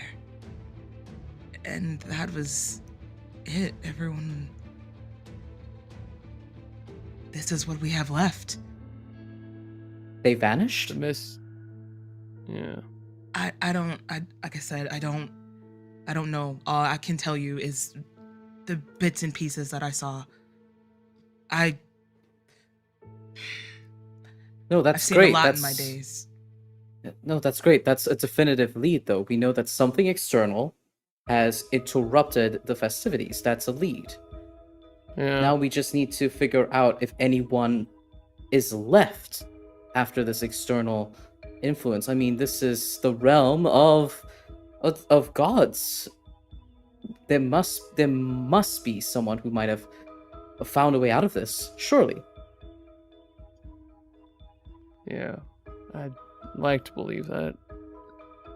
And Zaiden kind of leaves the buildings and kind of goes back to the market stalls and begins to look just kind of out past the bridges as far as he can see, essentially, looking for any movement at all. Does he see any movement? This place is as silent and still as a grave. He's gonna keep digging, and he's gonna see if he can find any information about any writing about where people might be, any kind of indication as to who was here. Sure. Would you like to have one of your next questions, your third clue, be about parsing the writing or perhaps any symbology in the area? Yes. Is there any writing here that might indicate people, where they might be, etc.?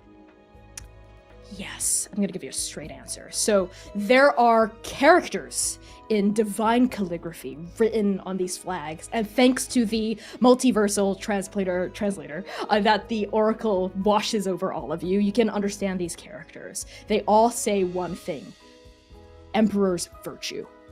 That's what all these flags are saying. These lanterns with their brush strokes upon it, even some small wooden placards are being sold at now uprighted market stalls that say Emperor's Virtue, Emperor's Virtue. This festivity, this celebration had something to do with something known as the Emperor's Virtue.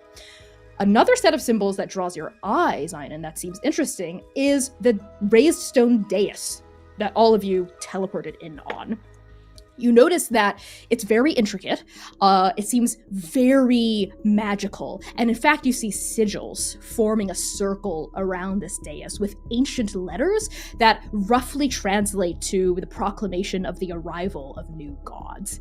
And across the gate of this area, across the stone surface of this dais are 4 letters that spell out Ascension Gate.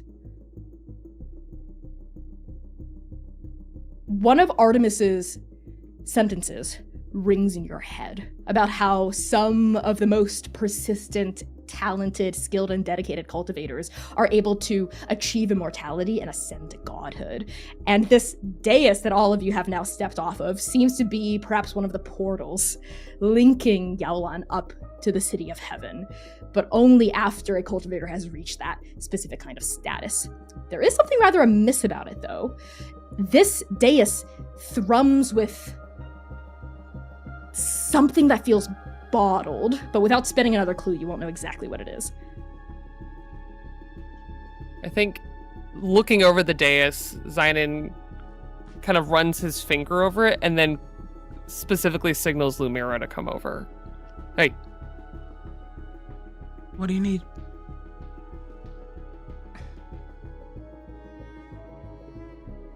What do you make of all this?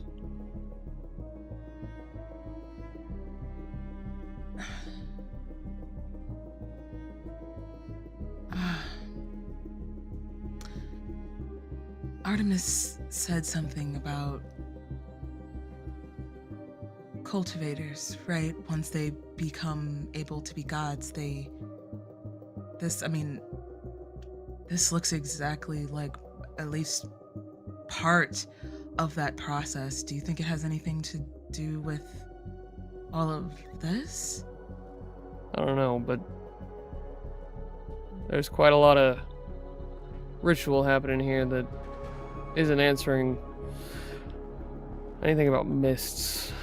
And I think as he stands there and kind of puts his thumbs on his hips, he is going to kind of stare deeper to try and understand what is going on here. I'm going to spend that last clue with on what's going on with this dais? What's going on here? Okay. The Ascension Gate is sealed. There's an oppressive feeling over the stone. And as you really try to tap into that sensation, it feels, like it's been bound. Something, someone, some force, something has occurred to basically render it unusable. So no one can go through it, either to ascend or go down to Yaolan from the City of Heaven.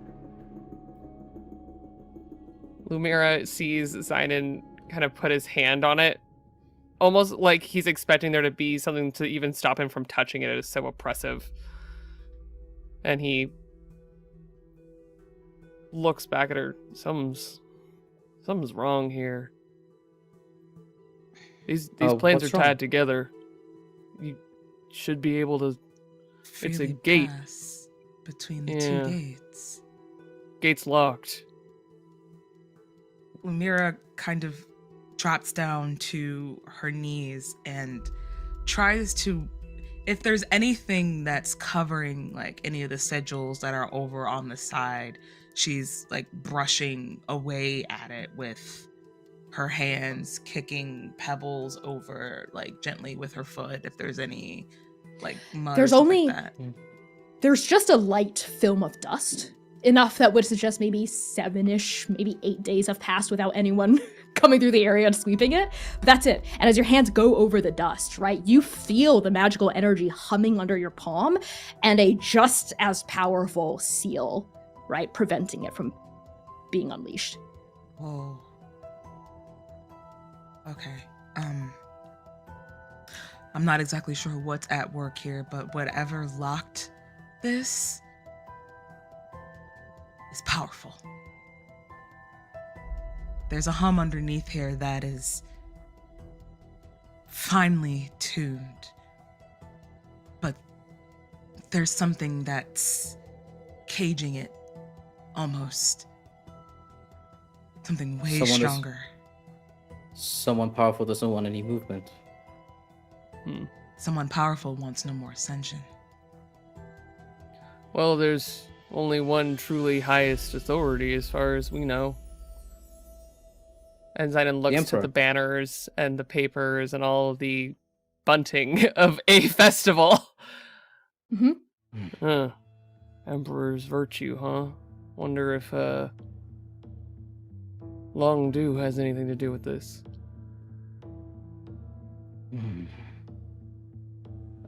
You see Sayer kind of contemplate really deeply, and there's a moment where he stares into the dais, and that I think like an aura of desperation kind of like tickles around his tattoo, and he feels that pull to try something, to maybe glean something, an omen.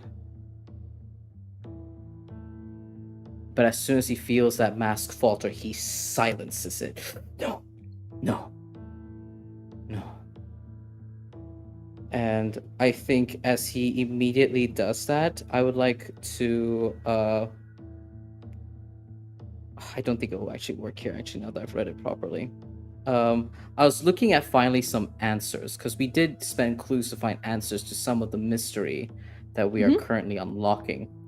And I was wondering if I could use this somehow to link this to my omen, but reject it to try and move the attention onto the mystery.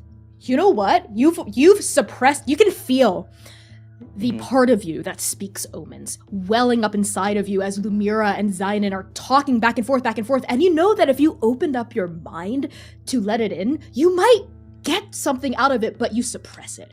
You stamp it down. So I need you to mark fade on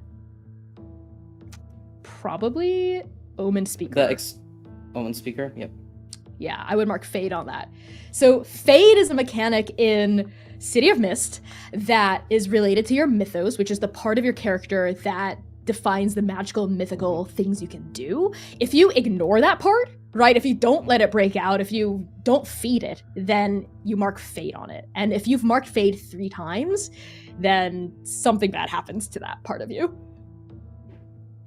Whoo! Amazing. Now that I've done that, it says here that once I've linked the mystery to my mythos, I can mark attention on the theme which this mystery belongs.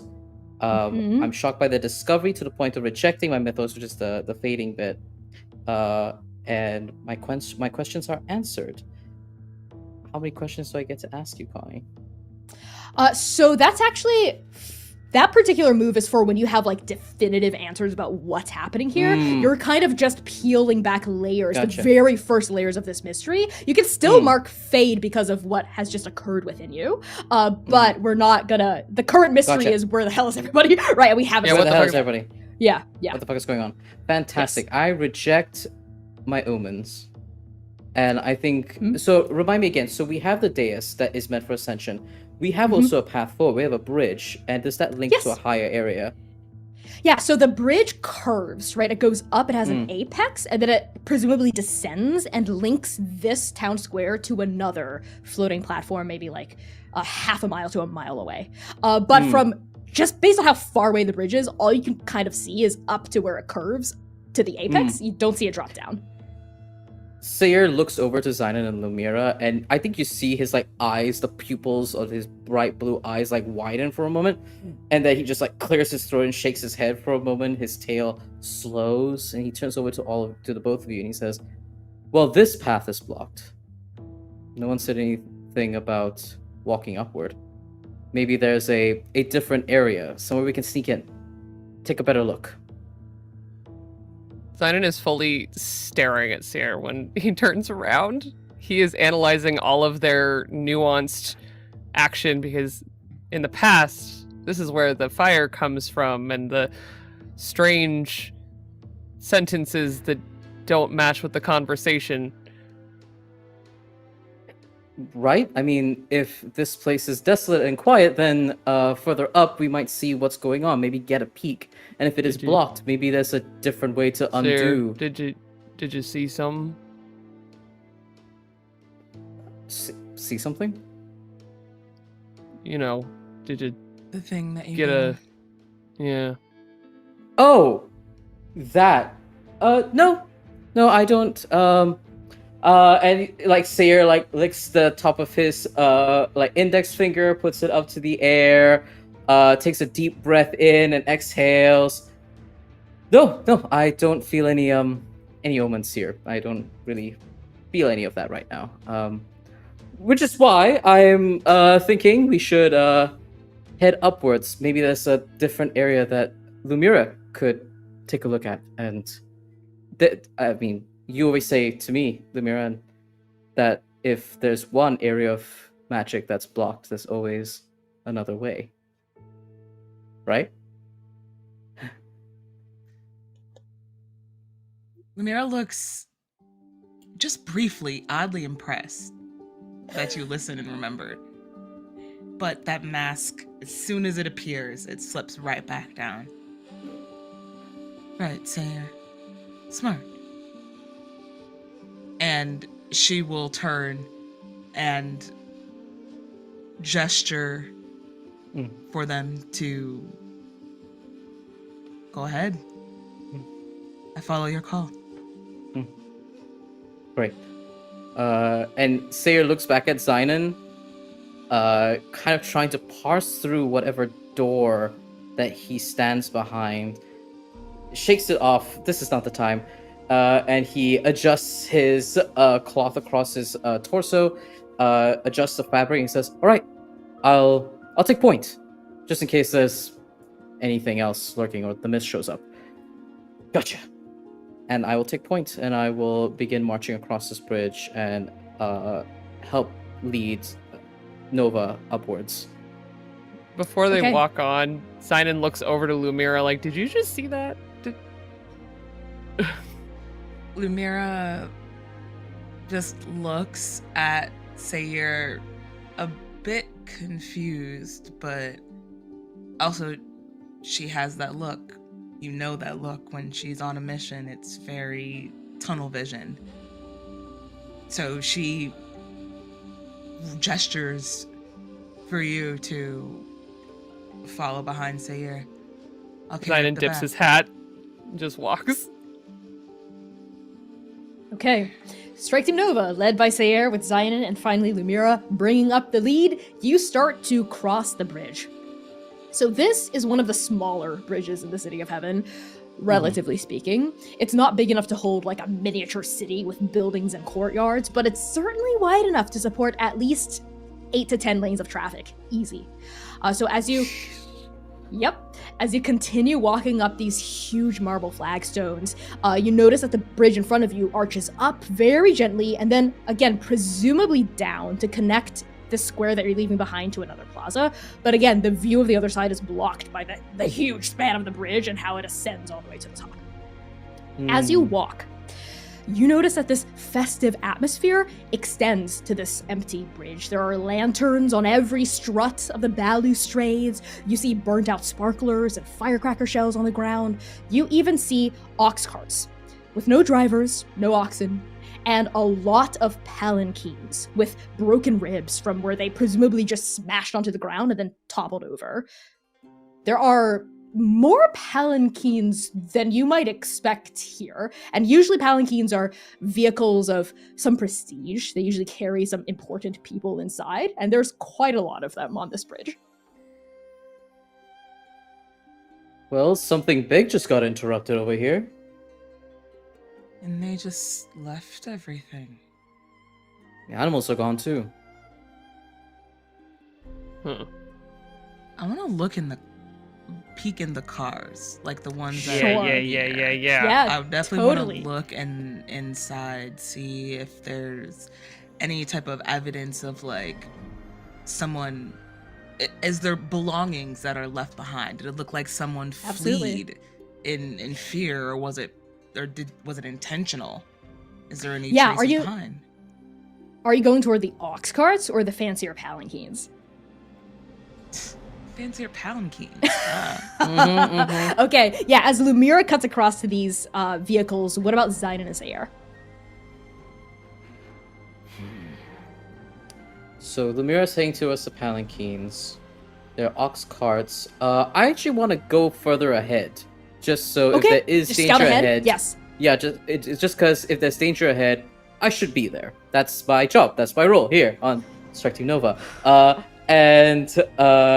Sayer and he knows Zynon. He looks over to Zynon and gives him a nod and tilts his head over to ahead of the path. So yeah, I'll go and investigate further ahead and see what's going on.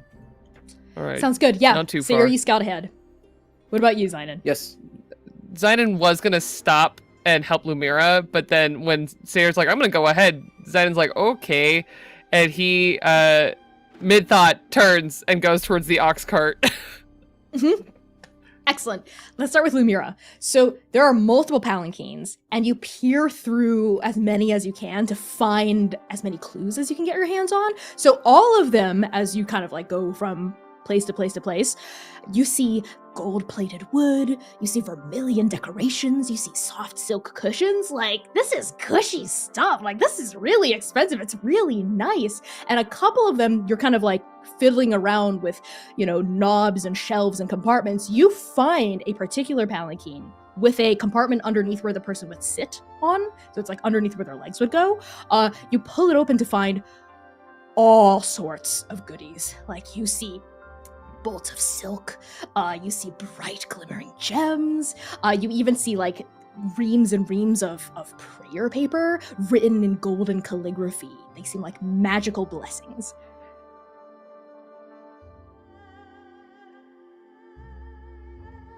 Are you gonna take any of that, Lumira? I'm looking at you, Sam. I'm watching you, Sam. Sam, what are you scheming over there? Maybe not take. Maybe just like peruse one of the the prayer scrolls. See if it's anything noticeable. Totally. Yeah, as you shuffle through the reams of paper, you see blessings. They're all different, but they're all very auspicious. They're like fortune for 10,000 years, right? Like good luck and good health, stuff like that, right? Something you would give someone or put on your doorway to invite good things. That's what you find. Interesting. These people know how to live. With that, we pan over to Zynon. You go over to the ox carts.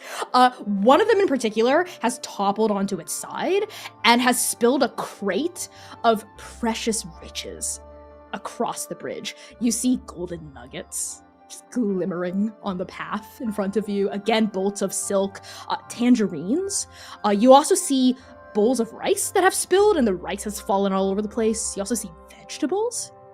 And something inside you pings. A deep hidden part of you pings. Zynon, have you ever been a religious man? No, not really. I think in a very like broad spiritualism sense, but never anything that was like I will say, he has a faithful belief in what he does with fate. So maybe that is the closest he actually comes. Sure. Then across your eyes, we see a memory, a vision of Sing's altar in the Hall of Heroes with the brass tray and the offerings. We flash back here, you realize what these are that have spilled. Votive offerings from mortals to gods. His fingers itch looking at all of those shiny gems and gifts. And I think that his quieted demons get the better of him, and he definitely picks up just a handful of riches. Okay, as you do, which ones are you drawn to? Like the nuggets and the gems? The nuggets and the gems. Okay, you pocket it. I'm gonna give you a status that you're not aware of, but Great. you as a player will be aware of. It's Cursed 2. Perfect. Thank you. You have taken offerings that do not belong to you. Okay. Yep. We pan across the bridge to find Sayre. I am associated with theft. Yeah, you know, stealing your sister's personality. You run up the bridge. Ow. You scout ahead. You run past the palanquins, the ox carts, these abandoned vehicles, random stuff just flung all over the place. Something does strike you, though, as you're taking in the area around you as you scout ahead, which is there's no signs of violence. No signs of struggle anywhere. And this also stood out to you back at the town square. It was kind of like everyone just disappeared.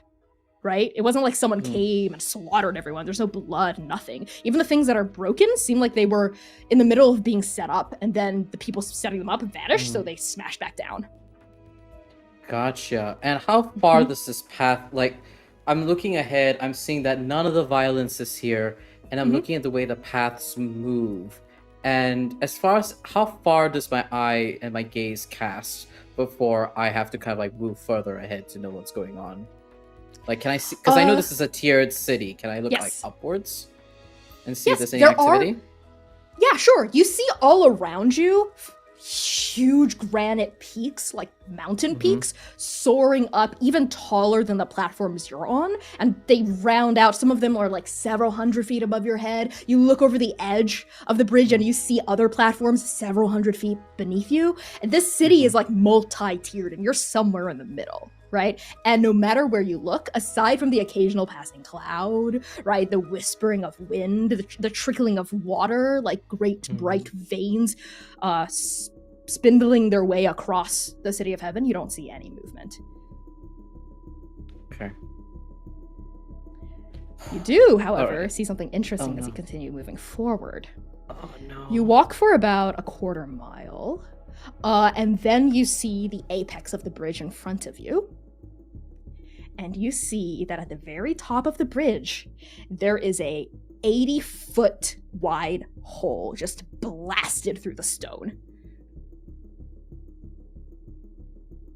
Great. So how far am I from Nova right now? Quarter mile. A quarter mile? Quarter mile? I think my voice carries a little bit. So Sayir stands there and stares at this hole. And he stares at it and stares at it. That darkness feels familiar. He feels like falling. Ooh, not there. We're not going there. Nova! Nova, I found something! Lemira actually was in the middle of transcribing some of these prayer scrolls in her notebook. More specifically, the big flourishing letters at the top of her notebook is the exact same transcription of fortune for 10 years in her notebook. And when she hears Sayir, she quickly finishes and closes it and starts running towards him.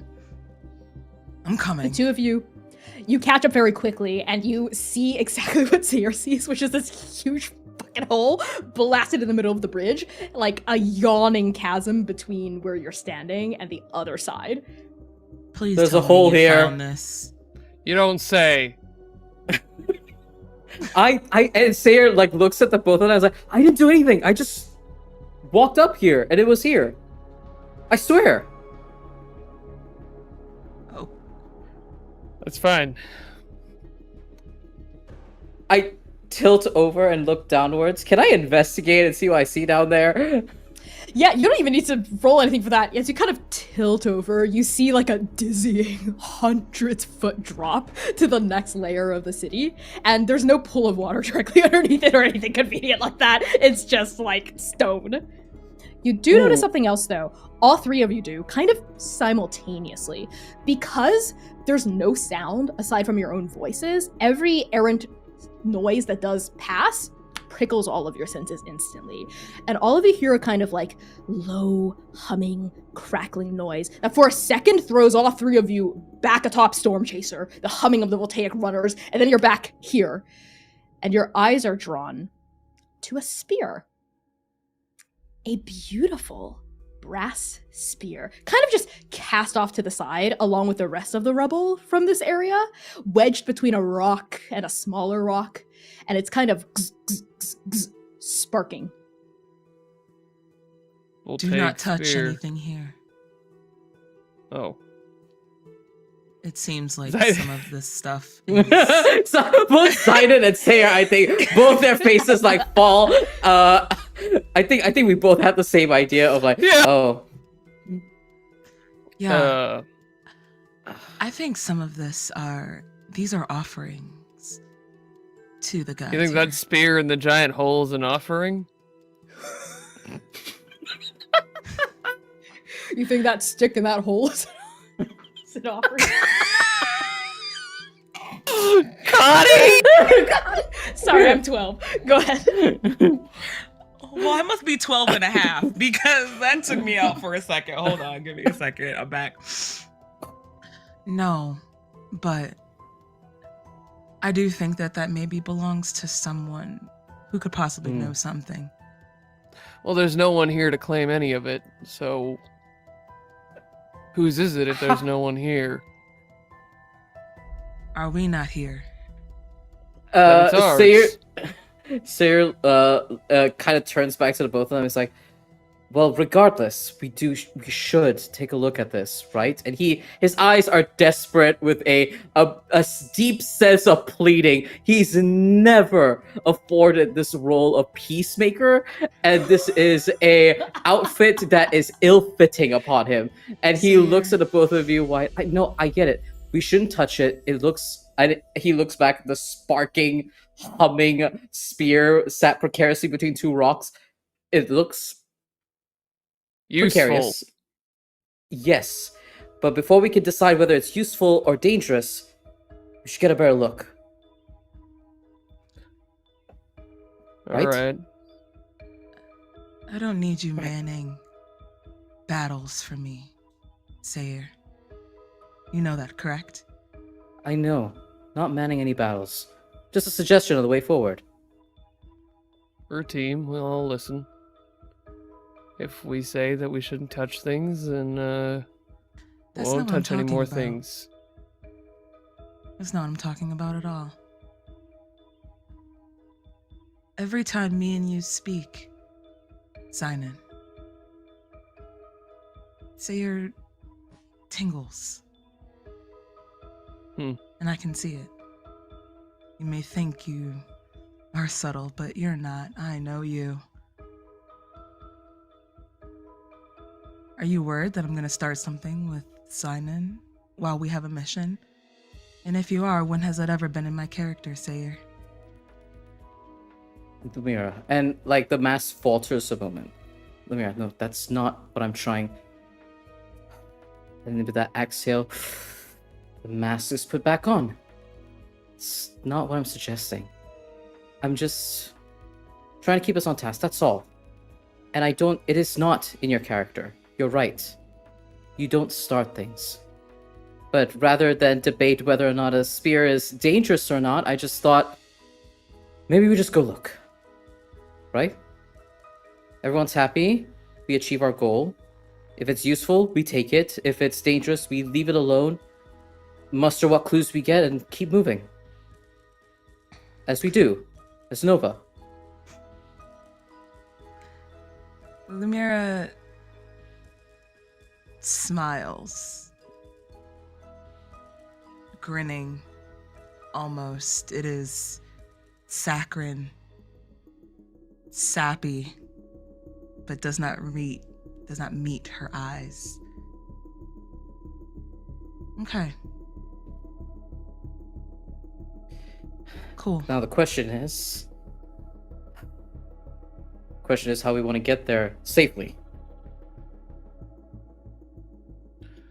What do you think, Sinan?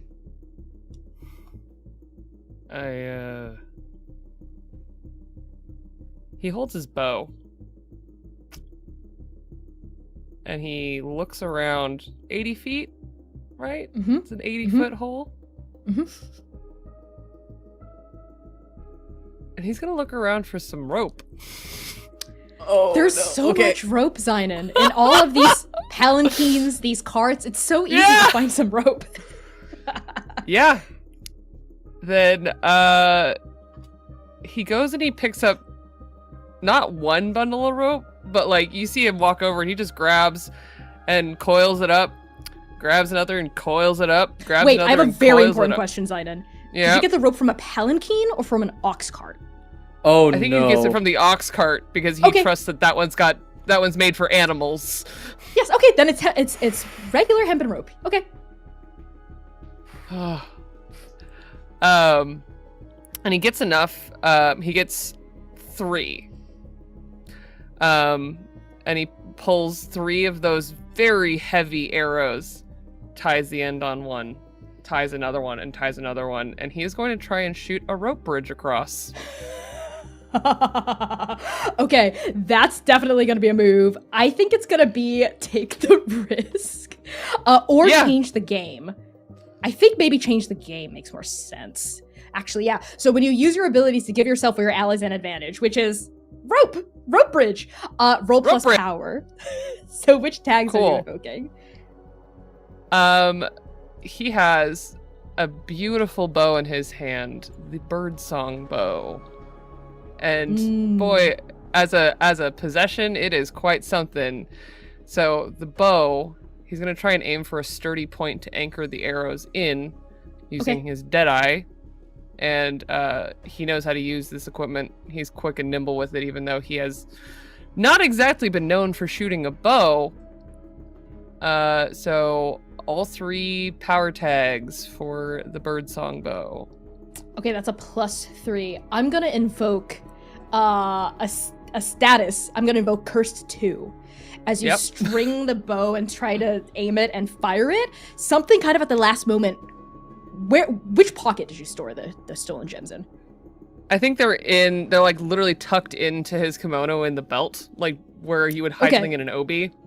Then something, as soon as you like are at the apex of the draw and release, something by the belt seems to burn almost and kind of cause you to waver a bit. So that's just a +1. 1. Go for it. As he deserves. You know? It's so bad! No! What did you get? So it would have been, without the poor life choices of Mr. Zainanesh, we would have been at a 8. But without it... Okay. Wait, hold on.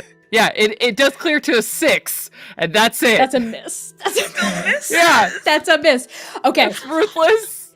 This is what happens. You draw the bow back. You feel that strange burning sensation, like a pocket of pure red against your sash. That's what it is, blazing pure vermilion. And you let go of the 3 arrows, and they all arc across, and instead of anchoring themselves into the cement, all 3 of them hit the spear on the other side of the bridge.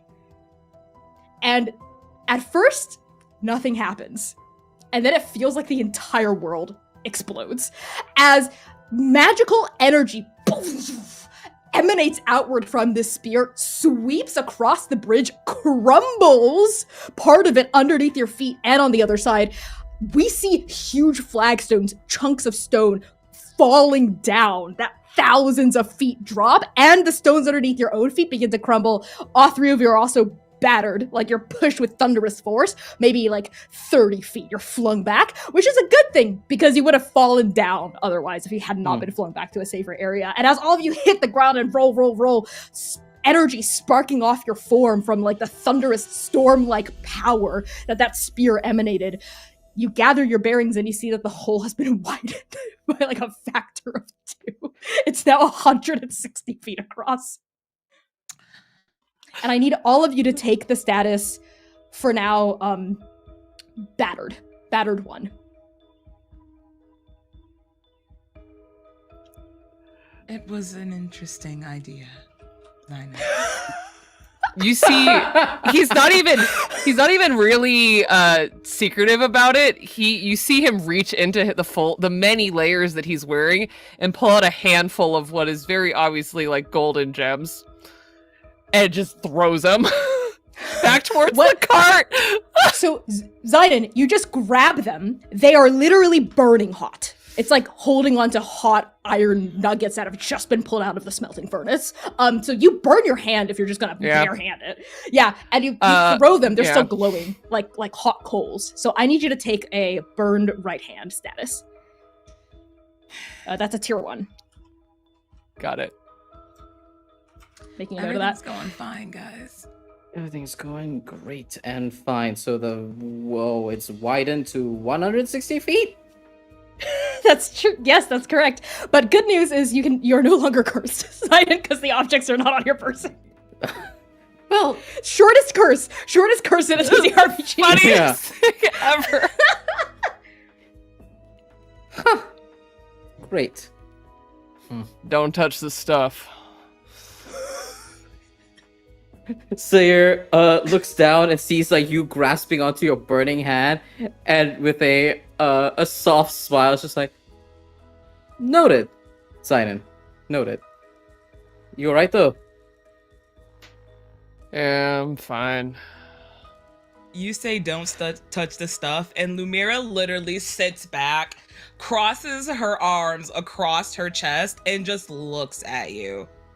Eyebrow raised, just like, do I have to say it? Yeah, maybe avoiding the spear and not touching it. Definitely. But we still need to cross somehow. There's no other path forward. Yeah. Is there any, like, if I just look around, is there any, like, idea of, like, a door or, like, a pathway that can, like, lead down and around? Like, literally just any semblance of something other than shooting an arrow across to make a road bridge.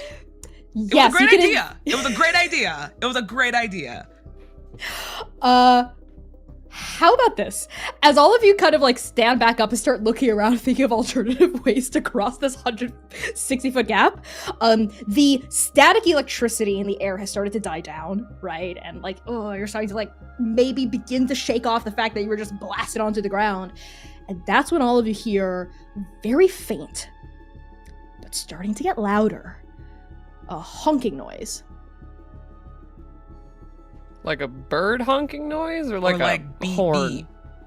Yeah. Why don't all of you just roll 2d6 for me? Okay. Sure. Okay. No. No. That's 2 1s. That's no. 2 2s. Redemption already. Thank you, dice. That's a 10. Okay, Sayer, Lumira, you have no idea. It's like an indiscriminate honking. Zion, it sounds like a goose. He immediately turns his head around to find the bird. There's a bird here. He's a bird guy. Where's the bird? It's getting louder. It's coming from the other side of the destroyed bridge. But it is getting louder. Whatever this goose, this other entity that does exist, seems to be approaching your party. And at a rather rapid rate. The noise is getting louder very quickly. He kind of points to the other two and points across the bridge, and he's gonna like squint his eyes and try and see if he can see the goose. Yes. Connie, is there a tree? Is there a tree? Is there a large tree? Thick trunk tree? You're on a bridge, but you know what?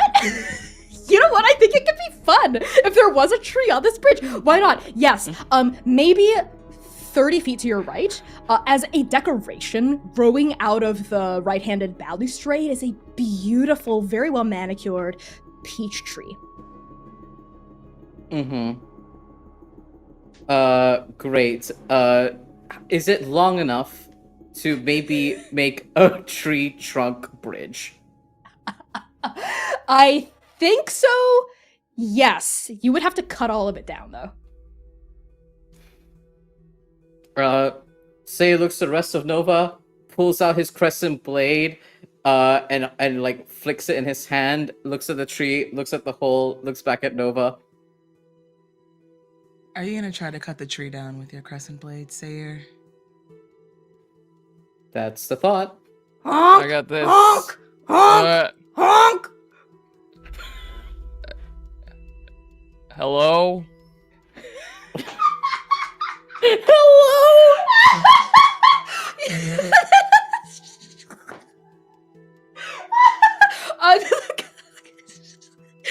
All of you see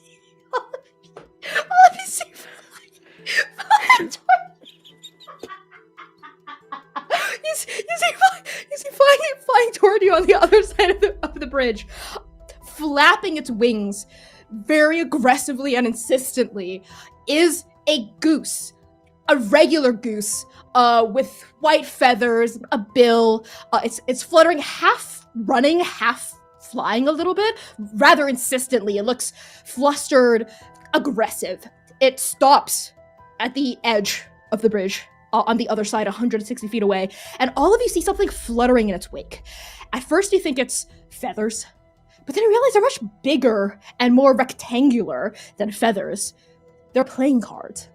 And in the goose's bill is like a couple of playing cards that it's just like grabbed in its beak.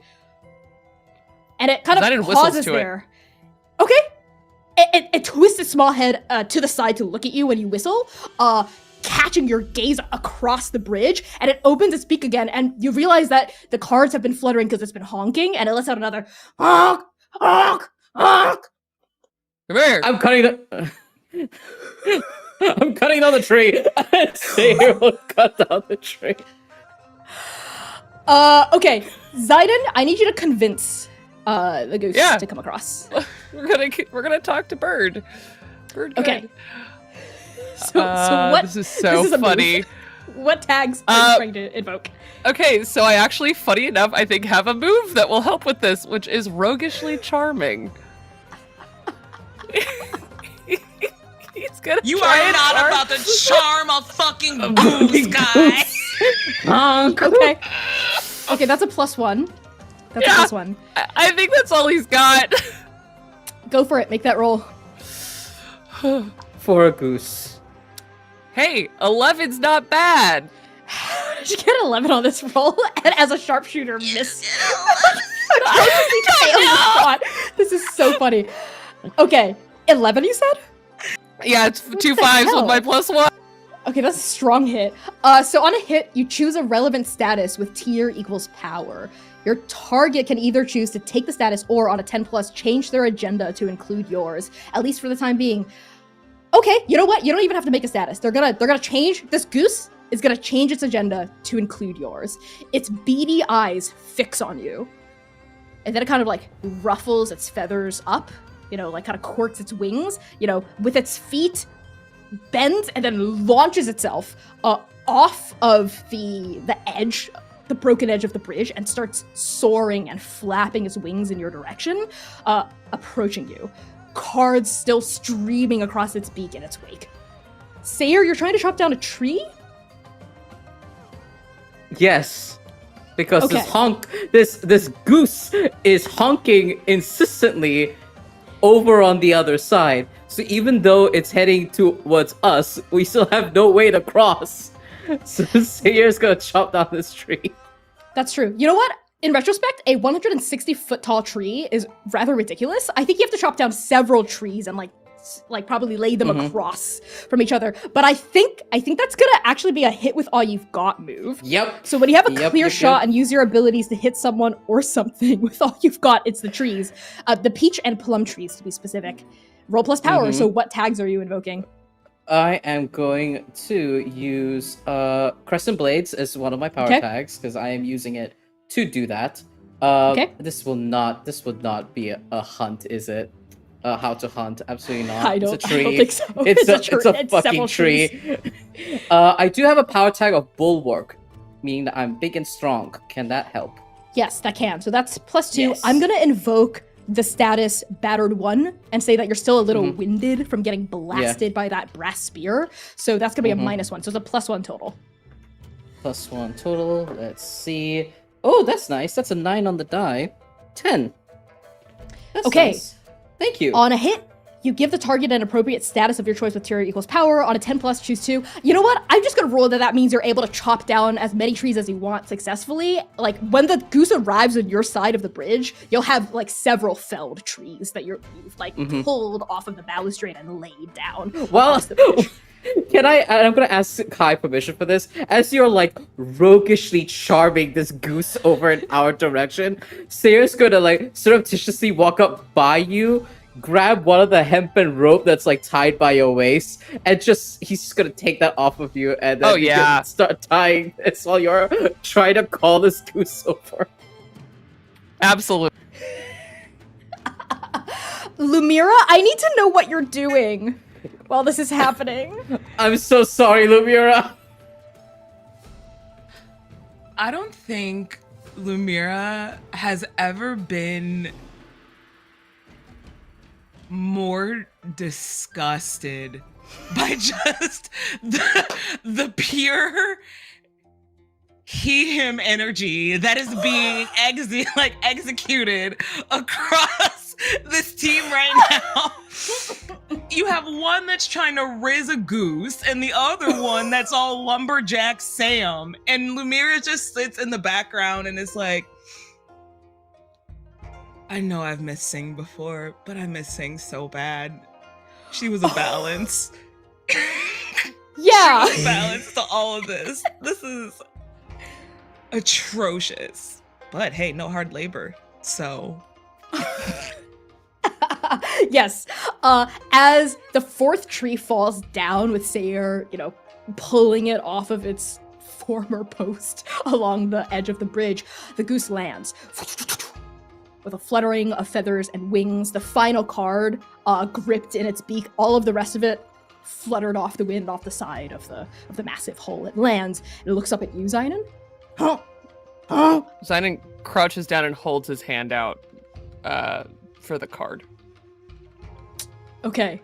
The goose looks at your hand and then looks up past you at the oracle, resembling a floating orange next to Lumira's head. And you see violence bleed into the goose's eyes. You see hunger. And you see interest as its eyes fall upon the oracle. Huh? Not that one. Hold on. are there peach trees around? Like, They're on the ground. On the ground. That's cool. Yeah, Lumira will peep that and reach down to pick up a peach, and offer it to the goose instead. Kind of doing that protective mom cuddle to the oracle. So has the orange right here and is passing the peach with her other hand. There's a tense moment as the final tree falls down, right? And the goose looks from Zynon to you, Lumira, to the oracle, back to the peach. And before it can make a decision, all of you hear a voice. An actual person voice, not coming from the goose, coming from across the bridge. 鹅哥，你到底喜不喜欢我啊？你为什么？ And then you all see a person arrive at the apex of the crumbled hole. And immediately your eyes are drawn to them. They are a slender, angular person, and they are gesticulating with a kind of despondent but cheeky fervor. And their silky yet ruffled hair is green and dark. It's so dark it's almost black, with a wash of lighter green hair on the inner tresses that barely touch their shoulders. And their skin is light brown, smooth, just a little sun-kissed.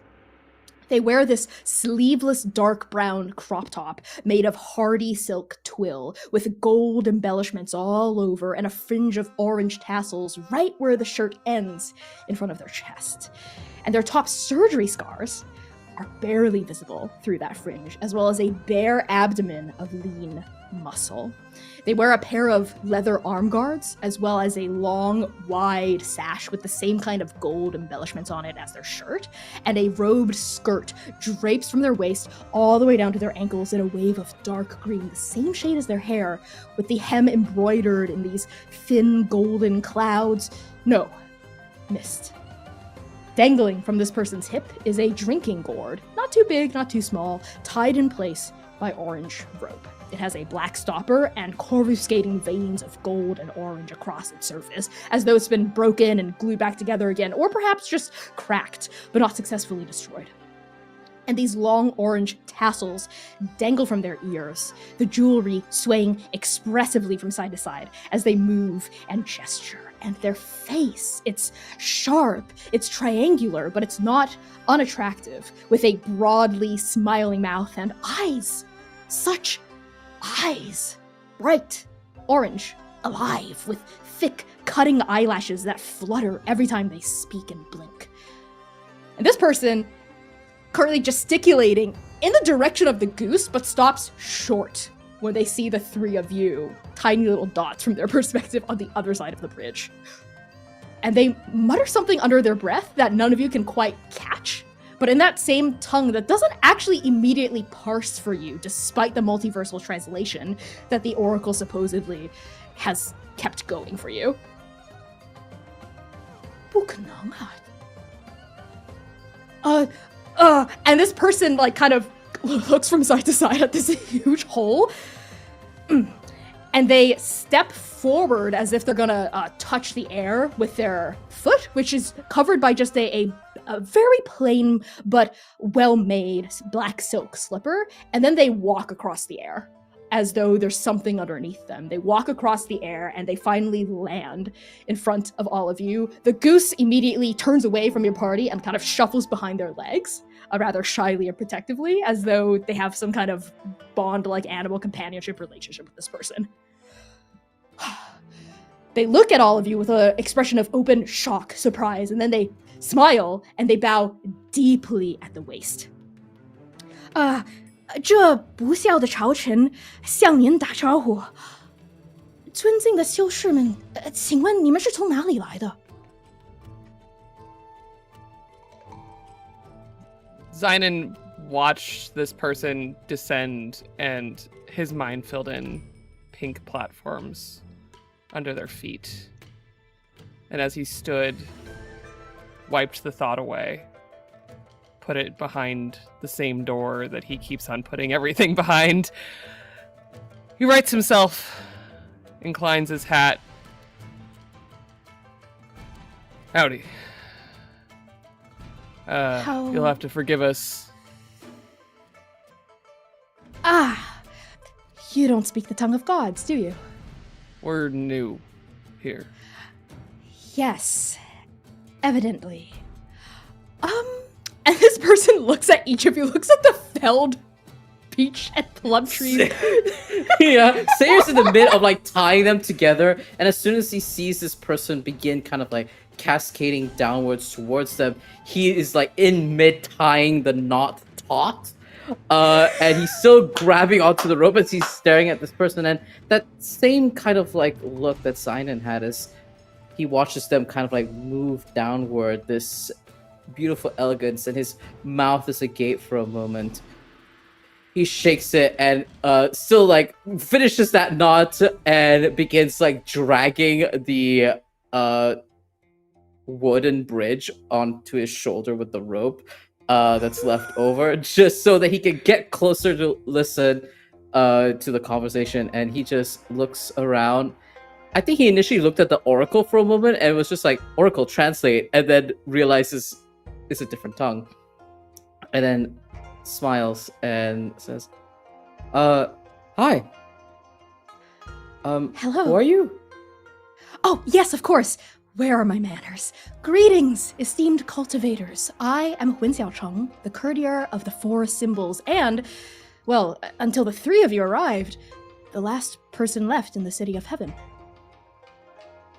And we're gonna end the session there. So thank you all so much for tuning into this extremely chaotic episode of the Chaos Protocol. I mean, we are called the Chaos Protocol for a reason. I have been your game master and creative producer, Connie. My pronouns are they, he, and she. You can find me across the internet at by Connie Chong, BYCONNIECHANG. If you're on TikTok, toss me a follow. We stream every week, except for next week, which I'll talk to you in a second, after we do introductions. Speaking of which, Valiant Dorian. Hello, everybody. My name is Valiant Dorian. I use he, him, his pronouns. You can find me all around the internet at Valiant Dorian or at Also Spirit Bear. Please enjoy that lovely treasure I just set you on. And tonight, I had the distinct pleasure of playing Sayer, the Chosen One. I mean, the misbeloved brother of the Chosen One, who uses he, they pronouns and is holding a bridge made of peach and plum trees. Zynon, how's it going for you? Zion's having a time. This was fine and normal. Hi everybody, I'm Kai. I use he, they, and she pronouns. You can find me everywhere as Estelle of Imladris. And some big ups and downs for Mr. Zion tonight. Why don't you take it away, Sam? I'm Sam Star, using she, they, and the occasional they pronouns. You can catch me all across the interwebs at Lust for Life, LUSTTFORLIFEX. And Lumiere is clearly gonna be going through it with these two. Y'all just keep her prayed up. That's all I got. Connie. It's a me, Connie. I've been the boss, baby. Very excited for all of you to meet Xiao Cheng. As a reminder, we are going dark next week, so no stream next Saturday in solidarity with the general strike that's been called on Palestine's behalf. So I encourage all who are able to partake in the strike this coming week. That means like no work, no streaming, none of that, no money moving in any way. It's going to be from tomorrow until next Sunday. We're going to be in observance of that. Other than that, catch us Saturdays at 8 p.m. U.S. Eastern Time on Twitch and YouTube at Transplanar RPG or TikTok at by Connie Chong. That's me, BYCONNICJG. And I believe that's all the introductions and announcements I have. We're going to be on Twitch rating someone really awesome, no doubt, if anyone is online at this stage. But if you're on TikTok and YouTube, thank you so much for hanging out. We love you all so much. Have a wonderful night. And please follow, listen to us. We have a podcast that's fully edited for this show, Transplanar RPG, wherever you podcasts. And Bijo.